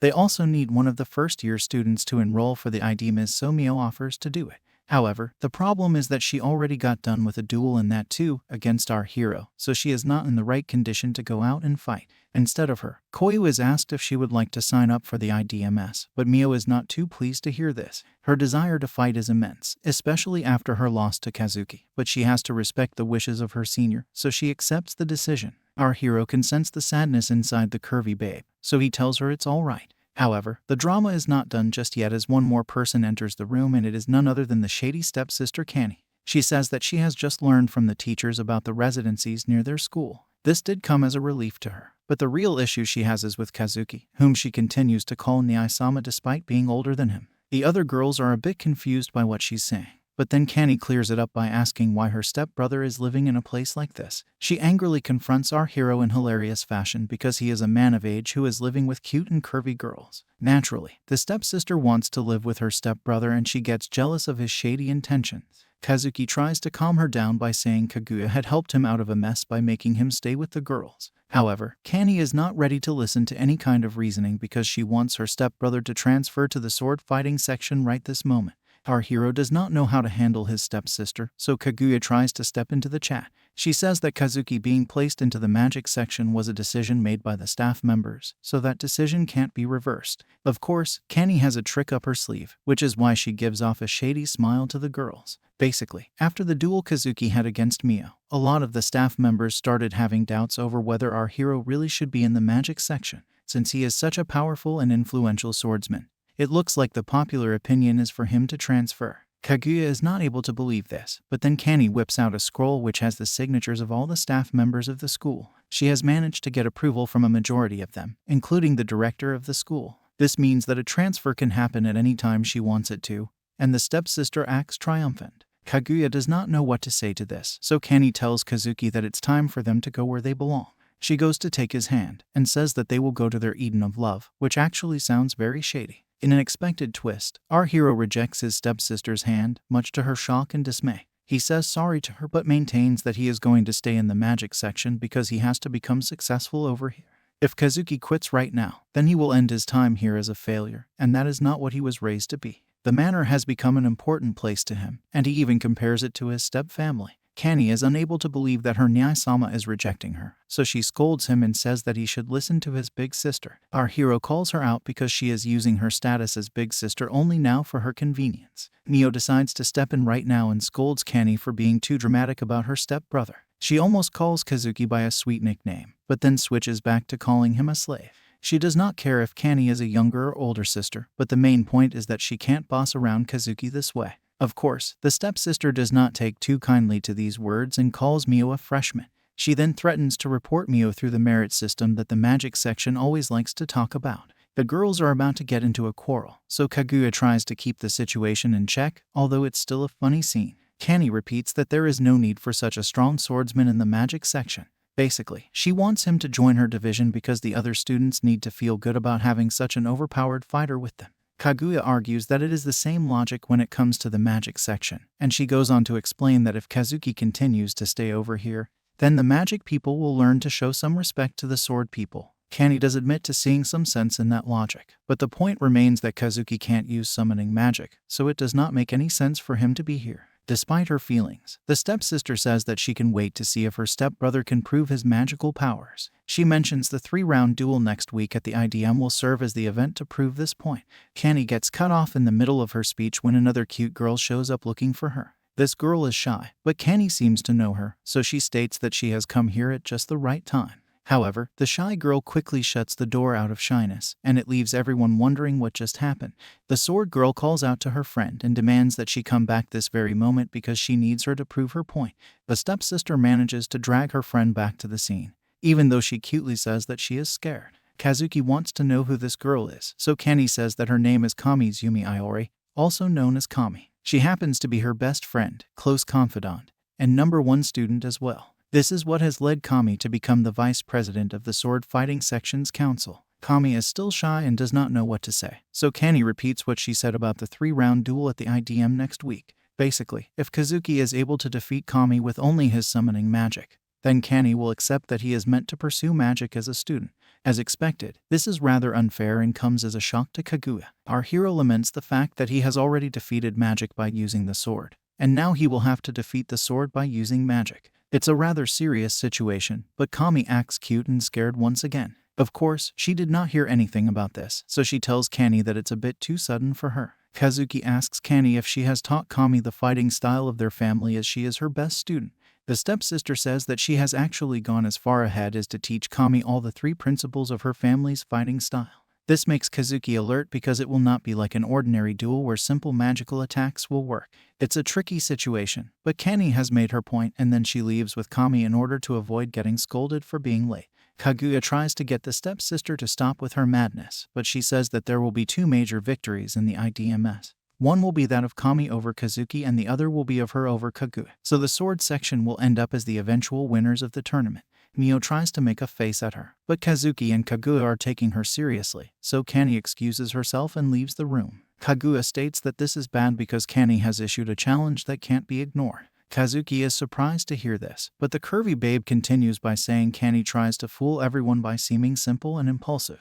However, when she unleashes her cunning side, then things get very troublesome. In the middle of all this tension, there is something else that the girls notice, so they have to say it right now. Kazuki asks what's the matter, but then we learn that the girls can smell something burning in the kitchen. It turns out to be the curry that our hero was cooking and had left on the burner. This creates panic and chaos, although in a funny way as Mio also loses her mind over this. There is no time to waste though, so Kazuki gets to training the moment he is done with school. Now that he has some kind of magical power, he decides to channel them into simple forms such as bullets. He chants a spell and then launches a flurry of bullets, which means that he can use the Barret attack which comes from fire-type magic. He puts on quite the show and is pleased to see that he can use some powers now, but Mio is a bit jealous because he is using the same kind of magic that she does. Kaguya is amazed to see what our hero can do, and she comments that the diva girl Leem really does have amazing magic. This when we learn that Kazuki ended up telling everyone about Leem's powers to copy other people and their magic. However, the first person he had said this to was Professor Liz, who had told him not to mention the part where he needs to become friends with all the girls to unlock their intrusive thoughts. After all, this is a rather lewd condition and none of the staff members currently trust Leem, so it could be that she is just bluffing. However, she is also a powerful diva, so if people get to know how capable she is, then it could raise some red flags. For now, our hero can only say that Leem allows him to copy low-level powers and not S-tier ones. Now, Kaguya asks Kazuki why he can only use Phoenix powers and not Asmodeus like she does. Our hero can't reveal to her that shady intentions come into the picture, so he only says that they might not be compatible enough. The curvy babe feels bad after hearing this, because she really wanted to bond with Kazuki. Due to this, she says that she will continue to practice for as much as she can. After all, our hero is going to need all the help that he can get if he is to win the IDM match coming up against Kami. Anyway, Mio comes to the scene and comments on how laughable it is for the two of them to be compatible. However, she is blushing, so she says that she will help him out with his magic since she knows how to use it. Kazuki continues to train as much as he can, but he knows that it is not going to make any difference. To only be able to use fire bullets against Kami is not going to do the trick, so he needs to come up with some other kind of solution. What he's doing now is not going to give him any new skills, but his only other option is to live out his intrusive thoughts with the other girls. Leem takes this chance to have a word with him, and she continues to refer to Kazuki as her king. She tells him that he will need to get closer to Mio if he wants to use all her powers, even the ultimate Phoenix Blast. However, Kazuki maintains the same point that it is quite shady for him to do unspeakable things with these girls to gain more power. As our hero decides to take a break, he can see Mio offering him some water, which is an odd gesture. She states that Kazuki must be tired after chanting so many spells, so it's only fair for her to give him something to drink. Leem uses this as chance to tell Kazuki that Mio is already drawn to him to the point where she is coming to him for the purpose of helping out. Of course, the Phoenix Diva blushes when she sees our hero looking at her, so she tells him not to make a thing out of it because it's her duty to look after her slave. Mio's pink cheeks are not doing her any favors, so she tells Kazuki to remember the kindness that she is showing to him. Now, Kazuki finally admits that learning summoning magic is not as easy as he had thought it would be. As a matter of fact, he was under the impression that his diva would be doing all the work for him. There's no time to wonder about this because Mio tells him to keep going even after such a tiring session. She reasons that if he goes all out today, then he will get some extra time to rest the next day and come back fresher. Our hero only sees this as a chance for him to be free on the weekends, and it leads to an awkward silence between him and Mio. The couple sits far away from each other even though they are on the same bench, and neither one says anything to the other. Suddenly though, Mio says that she is also free on the weekends, and Kazuki is shocked to hear her say this. Even Leem can't believe what she is hearing, and she tells our hero that the Phoenix girl wants to spend time with him. This actually an excellent chance for him to increase her love drive towards him, so Kazuki gives in to his intrusive thoughts and thinks of a way to ask Mio out on a date. Of course, he has to make it a bit romantic, so he thinks of a way to woo her without being a creep. Kazuki ends up telling Mio that since she likes food so much, they should go grab a bit together at some nice place. His intention may not have been to hurt the Phoenix girl, but he should know better than to tell a cute girl that she likes to eat. This causes Mio to feel bad about herself, and even Leem tells Kazuki that he is a fool for thinking that kind of line would work on a curvy babe. It's a funny moment. And then Mio asks our hero why she would want to give company to a boy like him. He responds by saying she had just mentioned that she has her weekends off, but once again, this is not the right way to flirt with a cute girl. Mio says that she does not have to spend her time with him just because she is free, which makes total sense. However, the Phoenix girl gives our hero one more chance by saying she wouldn't mind if he has another reason to go out with her. She is blushing to the point where her cheeks look like cherries, so Kazuki can't mess this up. He says that he wants to repay Mio for the bento she gave him the other day, but she says that is not going to be enough. Kazuki then says that he wants to make up for not being able to recall who Mio was back when they were in the orphanage together. Once again, his efforts go to waste because she says that she's not going to let him off so easily. Kazuki has no other choice but to bow down and say he's sorry, after which he even says that he will do whatever Mio asks him to do during their date. The sword boy even goes to the point of calling Mio his mistress out of his own free will, and this seems to grab her attention. She asks him why he is being so desperate to ask her out on a date, but the way she presents her curvy body should be more than enough as an answer. Kazuki is caught in the act, so he tries to recover by saying that he simply wants to become friends with Mio the same way they were buddies back in the orphanage. These words seem to awaken her own intrusive thoughts, because she liked Kazuki a lot when they were kids. It's the same thing again, so she gets excited just thinking about what all they are going to do at the date. Mio even lets out a small laugh and says that a date can't be helped anymore, so she agrees to let her slave boy escort his mistress if he wants it so badly. The Phoenix girl even says that she will play with Kazuki if that's what he wishes, but then she figures that she might be leading him on. Just as our hero is about to awaken his own intrusive thoughts, Mio tells him not to get too excited. After all, This is not the kind of date that he might be thinking, so it would be better for him to stay in his lane. This is a rather hilarious situation, but it looks like someone else is watching what's going on between the two. This person seems to be fixated on Kazuki and even smiles with shady energy, after which he is called Oni-chan. This mysterious figure is at a distance, so no one can figure out who it might be, but it like things are going to get very interesting.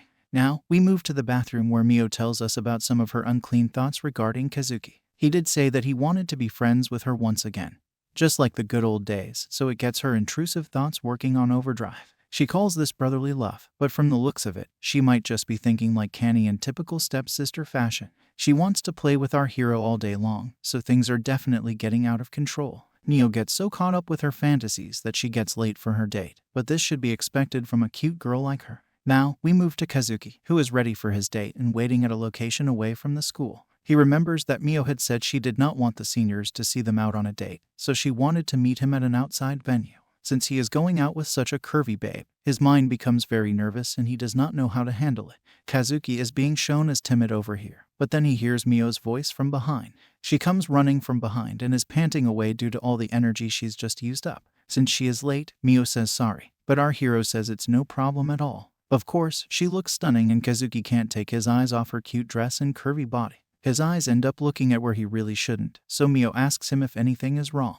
Kazuki has to come up with a save, so he manages to point out to the feather necklace that is hanging between her twin peaks. Luckily for him, Mio does not say anything about his shady intentions and mentions that the necklace matches with her phoenix powers. However, she does call him out for not wearing the right kind of clothes to this date as he looks like a loser. Kazuki is clueless as to what he was expected to wear, but then Mio says that it might be better for him to come in plain clothes. She states that he is very solidly built, which is why such an outfit makes his physique stand out. She tries to think of how a fashion magazine would term his look, and then it hits her. Mio declares Kazuki's outfit to be like a Peperoncino frugality that would only be suitable to fit a warrior's body. Our hero starts to notice that Mio has an odd fascination for food, which is why she keeps making these comparisons. Now, the Phoenix girl acts cute but says that Kazuki needs to remember they are not on a date as lovers. She wants to be escorted like a princess because she likes to get pampered. And our hero even says yes without even hesitating. Mio is glad to see him being so nice to her, so she decides to set out on her journey. She tells him that a man's true worth can be determined by the stores he picks. So it's time for them to check out some of the places over here. Kazuki simply says okay, and then he asks Mio to join him in the right direction. Our hero marches ahead all by himself, but then the Phoenix girl tells him that he is doing it all wrong. After all, it is rude to leave a cute girl behind, and Mio further states that he needs to escort her like a princess. As expected, Kazuki is not too sure how he should do this. So Mio calls him a blockhead and walks up next to him. She holds onto his arm and says that he needs to offer it to her rather than being told to do so. The only thing on his mind though is how soft and squishy her twin peaks are when resting up against him. These set his intrusive thoughts in place, so he tries to control himself, but it can be seen on his face, so Mio thinks that her slave boy is being shy. Kazuki maintains that he is a sword boy, so his heart will never flinch when he is walking next to a cute girl. These are only words though, and his actions tell a completely different story, so the Phoenix girl reminds him that he is not a child. If he is going to escort his mistress, then he will need to do the bare minimum, which is to hold her curvy body close to him. Mio says that they are going to walk around like this no matter what anyone else may say. And our hero has to oblige because he has given her his word. The Phoenix girl continues to tease Kazuki by saying his face is red, mostly due to his blushing. She mocks his family's fighting style by saying it has been beaten by her cute face and curvy body. Of course, the sword boy is not going to just stand here and let her mock his fighting style, so he says that she is also blushing due to this date. Mio realizes that her face is red as well, but she manages to change the topic by telling Kazuki how to go about escorting a princess. As they continue to walk around the area, we learn that this place used to be the great city of Tokyo. It was destroyed by a magician a long time ago, and has been rebuilt as a city with alchemy and many diverse workshops. These workshops are known to sell items such as clothes and accessories that have been bonded through alchemy. There are restaurants as well that have alchemy cooking done to prepare their dishes. Many of these places are among the first that the world has ever seen, and magical goods have now become a staple product of the region of Japan. As of today, Tokyo is not only the government's foundation, but also the world's first alchemic metropolis. Despite all this progress, there are some parts of the city that are still in ruin due to the attack from the magician. Things only get shadier by the minute once you start walking into the back alleys of the city. In such areas, There are a lot of targets set on members of the Order and the Magic Division students. As a matter of fact, anyone with a stigma is a possible victim over here because of illegal magicians who go out on stigma hunts, as they like to call it. Kazuki admits that he might have come here to have fun with his curvy babe. But he has made a mistake by not bringing his sword to the date, because he could have used it to defend himself and Mio if things were to get out of hand. The Phoenix girl asks our hero why he is glancing around the area, so he says it's nothing, as he does not want to make her panic. Mio does not seem to get his intentions, so she simply tells him to escort her properly for now. Out of the blue, the couple comes across a small animal, and it happens to be a cute little cat. Mio finds it so adorable that she meows at it while making a paw, but she does not realize that her lover boy has now seen her. She tries to cover up what she's just done by saying she was merely playing along with the cat as a joke. Of course, Kazuki is not going to let her off so easily, so he says that he found her cat impression very cute. Now, the couple has a nice meal together, and Mio is very pleased with the way the date is going. She states that the food here is quite nice, but it must be far from our hero's family home, so he may not have come here so often. Kazuki explains that he always wanted to improve his cooking, so he used to save money from his allowance and head out to different restaurants over the weekends. Then, he would try out as many dishes as he could to get an idea of how to cook them. Such a feat is impressive, so Mio points out that Kazuki is a very thorough and practiced boy. It now makes sense that he is such an overpowered swordsman, but Mio only wishes to focus on the yummy food. In the middle of their meal, the waitress comes up to them and mentions that there is an offer meant for couples only. She asks Kazuki if he would be interested in it, and he says yes without even flinching, much to Mio's surprise. She says out loud that they are not a couple or anything, but the waitress says that they can try out the special cream cheesecake for free. This is an amazing deal, so our hero tells his curvy babe that they should at least act like a couple because they will get free food for it. The Phoenix girls ends up agreeing to this, so the waitress gets a nice cheesecake for the couple, although she takes a bit longer than expected. On top of that, there is only one fork, and Mio even notices some kind of strawberry syrup that has to be pushed out of a tube. This is when the waitress says that the girlfriend will need to push out the strawberry sauce onto the cheesecake and write some words with it. Mio is already blown away by this, but then the waitress says that the girlfriend will also have to feed her boyfriend the cheesecake while saying cute things to him, such as keeping his mouth wide open for her. The curvy babe does not know how to go about this because she could end up exposing her own intrusive thoughts. However, all eyes are on her because the waitress wants to see her express her true feelings. Mio goes ahead and gives it her best shot, but all she does is write the word fool in Japanese on top of the cake. The waitress simply laughs at this because it could be taken as a form of affection because women are always crazy. The next step is to feed Kazuki, so Mio confirms it one more time before actually going ahead with it. She thinks of it as feeding a dog in order to appease her own ego, and then she tells our hero to open wide for her. Kazuki takes a bite and enjoys the cheesecake to his heart's content while Mio watches on. He says that it's great, and his words seem to have some kind of effect on the Phoenix girl. She blushes once again, so our hero asks her if she would like to have a bite since she is supposed to be the princess. This is a bit too much for Mio to handle, so she says that she can eat the cake herself. However, Kazuki is a sly one, as he says that he will need to feed it to her for proof of them being a couple. After all, the waitress is watching, so the sword boy takes this very seriously, much to Mio's confusion. Now, Kazuki offers a bite to his curvy babe and tells her to open wide for him. The Phoenix girl is as red as a cherry, but she does end up taking a bite from Kazuki. After finishing the bite, she admits that the cheesecake is very good, and with that, the couple's mission to get a free dessert is finally accomplished. The waitress asks them to come again, and Mio continues to hold her lover boy's arm as if he only belongs to her. Of course, this is not the end of the date, as the two of them go ahead to do a lot more with each other. This mostly includes shopping for Mio, but even then, it looks like the couple is growing closer to each other. It's a lot of fun for both of them, and we can see that the hearts continue to grow from Mio's side. This means that the Solomon watch is getting a nice upgrade, but our hero also looks like he is catching feelings. After so much time passes by, the couple realizes that the date has gone on for much longer than they had thought it would. Mio and Kazuki figure that they need to get back to the school premises as it's quite late now. Our hero has successfully managed to escort his princess, so Mio feels very pleased, although she does not reveal this to him. It's time for some serious thoughts. So Kazuki tells us that he had already realized he and Mio were having fun together as genuine friends. There was no hidden agenda behind his actions, and he wants to spend more time with his curvy babe. However, he had only managed to ask her out for today on the premise of a date for food. On top of that, he clearly mentioned the word friends, which means that he did not express his romantic interest. If this is how Mio looks at him, then it will be really hard for Kazuki to actually ask her out as a lover. He starts to wonder how he should ask her out the next time, because he felt a lot of happiness today with her. Something comes to his mind, so he is ready to bear it all out. But then Mio asks him to wait while she comes back from something. He asks her where she's off to, but she makes him promise not to move an inch because she will be right back. Kazuki does as he's told and comments that Mio has not changed even one bit since the last time when they were together. However, our hero has also realized that someone has been keeping a watch on him and his curvy babe this whole time.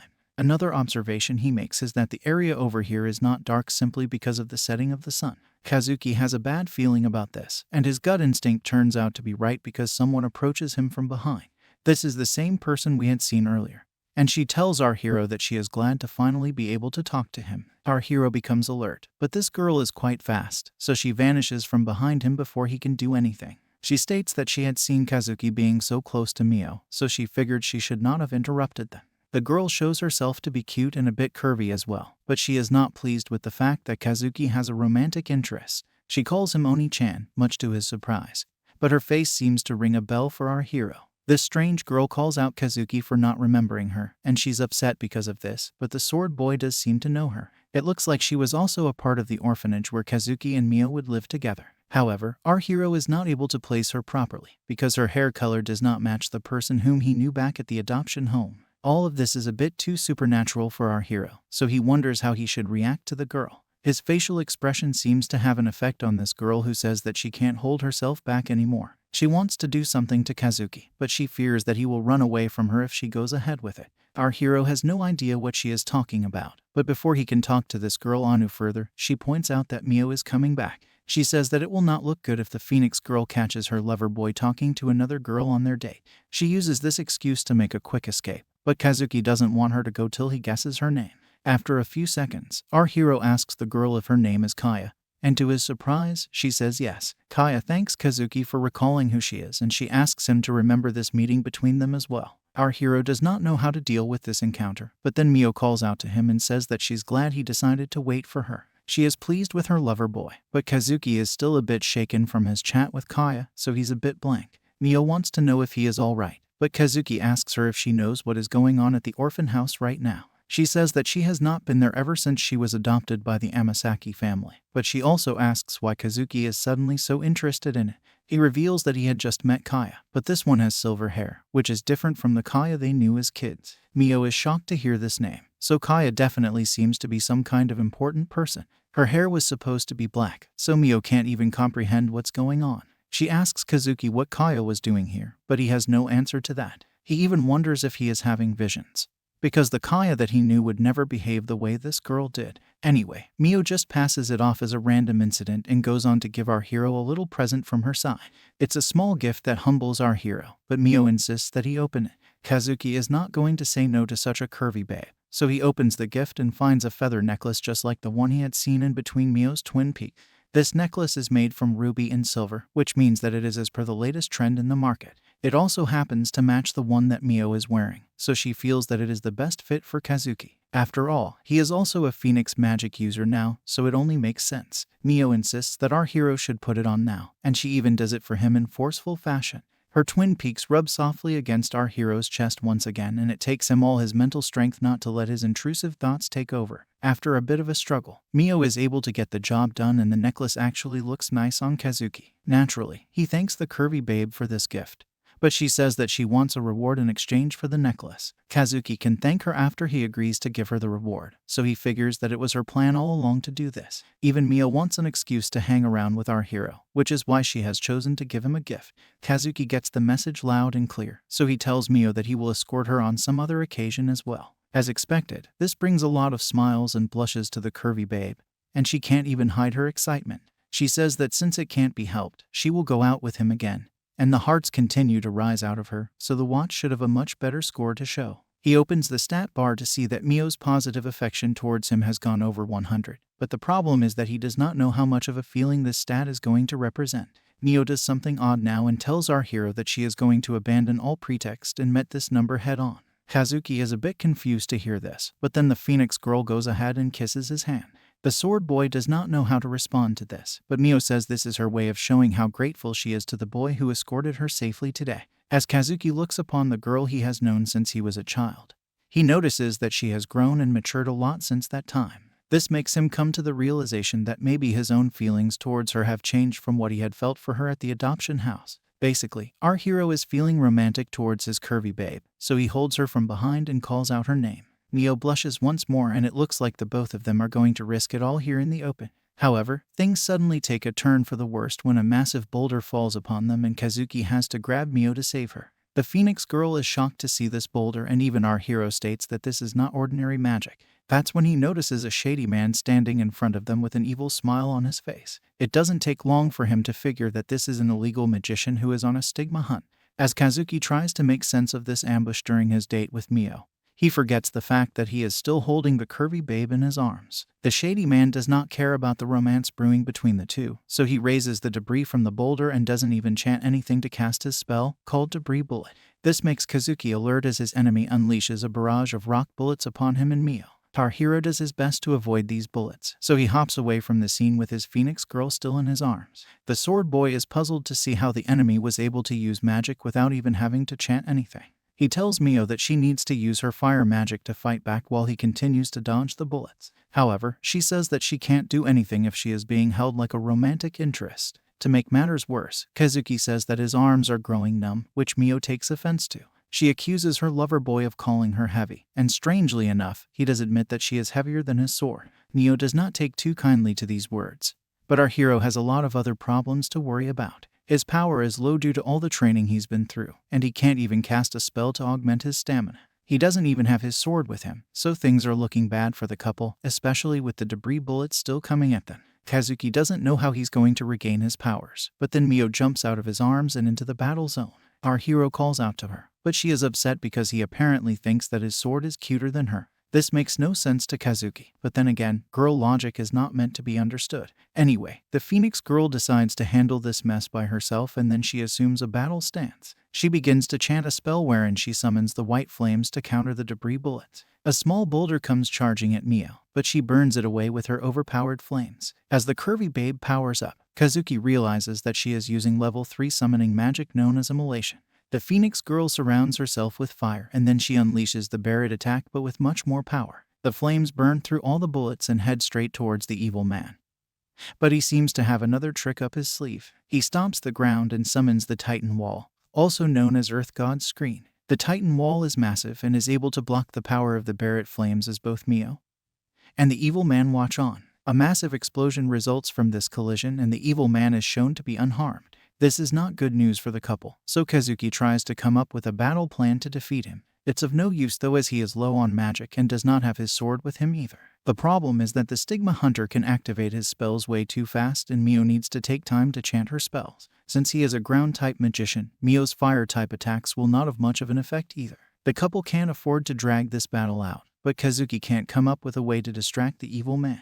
At this very moment, our hero hears someone casting a spell with shadow magic, so it can only mean one thing. Kaguya has come to the scene, and she is bringing out an overpowered spell using her darkness magic. Even Mio and the Stigma Hunter pause their battle due to the nature of Kaguya's spell, and soon enough, we see her in diva form. The curvy sensei unleashes her Twilight Spectre attack, and it causes a massive shark demon to appear from behind the Stigma Hunter. It is a rather deadly sight as the demon shark lands a direct hit on the evil man and devours him right in front of everyone.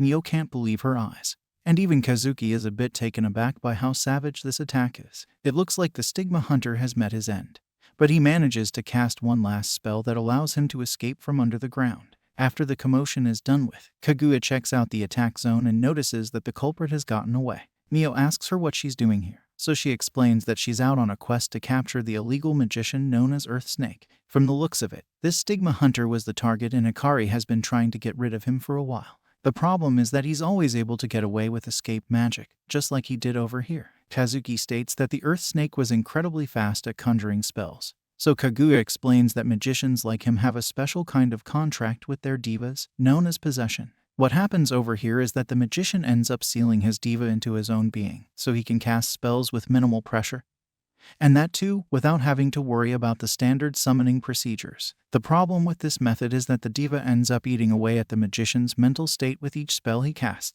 This means that after a certain point, the magician ends up losing all of his sanity and becomes completely controlled by the diva. From the looks of it, this earth snake man may just lose control very soon, which is not a good sign. Kaguya had hoped that her shark demon would cleanse his magic because it's a deadly spell, but once again, he has managed to escape and this leaves her disappointed. Kazuki notices an odd look in the curvy sensei's eyes as she says that she should not have tried to subdue the stigma hunter, but rather take his life. Our hero asks Kaguya if she has ever done something like this before, and she says that the earth snake would have been her first. There's an awkward silence right now, so the curvy sensei decides to lighten the moment by asking the couple about their date.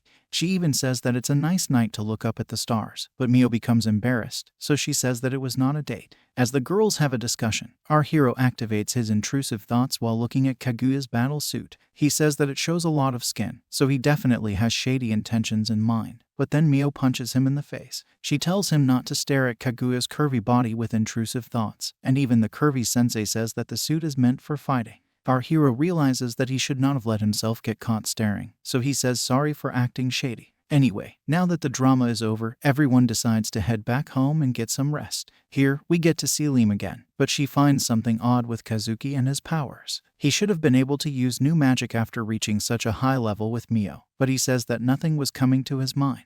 When he first used the Barret attack, it had come to him naturally, but it seems as though there is some kind of condition that he has missed. Lim says that there may be a shortcut for this, so Kazuki asks what it could be. The demon girl says that the circuit of power can be extended through physical touch, so Kazuki asks her what he needs to do to get this to work. That's when she reveals that the only way for our hero to access the ultimate phoenix power now is by locking lips with Mio, which is definitely a lot more than just physical touch.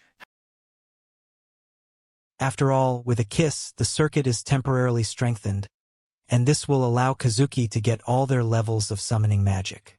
Winning a duel would be extremely simple then, but Kazuki can't kiss to win a fight. Lamy adds that this only works once, so it should be used in emergencies. Suddenly, Mio shows up at Kazuki's door, so he opens it. Her choice of outfit is like a bold cosplay, but even so, our hero lets her in. She seems a bit odd, and at moment, she changes her look and grabs onto Kazuki. Her eyes are violet, so it's not really our hero's sensei. She's quite nice and soft, but if this is how things are going, then bro is in trouble. With no other option, Kazuki uses a trick he had reserved for Kene. He goes on to land a smack on his sensei, and then she comes to her senses. Mio realizes what has happened and says sorry for her actions. Asmodeus governs shady desires too, so it's like a side effect to her. Mio then says that she just wants to be friends with Kazuki, and it's not because he's a man of culture. She doesn't want him to think ill of her, but he says it's fine. Mio did help him when he was being bullied for being a swordman. He could not have asked for Kinder-sensei, and this causes a romantic moment for Mio. She goes on to hug Kazuki, as she was really worried about his judgment. She feels she has been selfish, but Kazuki maintains that she did help him when he needed it. Now, we move to the villains as we see Kaya talking about not ending Mio and Kazuki just yet. She is stigma hunting with a strange man, and she says she has to be the one to end our hero. However, Kaya is not really like this, and she too tells us that something is wrong with her. She refers to the man with her as Loki, and tells him to give her brain back, so things are getting quite interesting. Now, we move to the next day, as Kazuki prepares for the duel that will decide his future. There's a massive crowd for the match, as a way to introduce summoning magic to the common people. Mio doesn't like this, because stigma hunters can easily enter such areas. Kazuki has high positivity levels, but he still can't use any magic other than Barret. Mio reminds him that if he loses, then he will have to leave the division. He is fine with that, and tells his sensei to cheer him on. She is glad to see Kazuki like this, but then a boy named Yamada shows up. He is a swordman set to fight the vice president of the summoning group. He admires Kazuki because he defeated a magical stigma with a sword and won. This gave him the motivation and belief that he too could defeat a summoner. Yamada is going to give it his all, so he asks Kazuki to wish him luck. With that, they shake hands and some more sword fighters greet our hero. Now, Koyu shows up as the host of the event and announces the beginning of the interdivision matches. Yamada is up against Vice President Hikari, who uses Baal's powers for her final form. Baal is also known as the Lord of the Flies, Beelzebub. Yamada is nervous, but he knows he has to do well. The battle begins, and he rushes into action. Hikari finds Yamada's charge reckless, so she finishes her chant and launches a voltage attack. However, Yamada dodges it with ease, because Hikari is too easy for him to read. He proceeds to launch a deadly strike, and clearly seems to have the advantage. However, Hikari uses her defense magic to escape the blow. Yamada goes for one more strike, but by that time, his opponent has finished another chant. She unleashes a storm front move, causing a massive typhoon. Yamada remains optimistic because he just needs to close the distance. He gets to Hikari's position, but she's not there. Yamada is caught off guard, as she appears behind him and uses Ride Lightning to land a deadly strike. Yamada is sent flying away, and then he is trapped with Horoscope's Themis. Hikari taps into the dark side as she brings forth her crushing attack known as Yagurumi. She mocks Yamada, telling him to dodge this, but things seem to be getting out of hand. Suddenly, someone throws a mic at Hikari from behind, causing her to collapse. It's none other than Koyu, who scolds Hikari for using a level 8 summoning magic attack on a human. She apologizes for losing herself there, but anyway, Hikari is declared the winner of the battle. Yamada figures it was impossible for him to win this one, but Kane shows up and tells him he did quite well for his level. She does seem quite confident as she is dressed with the intent to win. Kamizumi is already at the match location, so Kane wants to see how much her Oni-chan has progressed. Kazuki is up next, and his opponent is Kamizumi, who is the vice president of the sword division. They exchange pleasantries before the battle, and then it begins. Kamizumi charges in first, so Bro uses his preemptive move, Barret. It does seem to have some kind of effect, but Kamizumi continues to attack our hero. Of course, Kazuki dodges the attacks with ease, and the fight carries on for some time.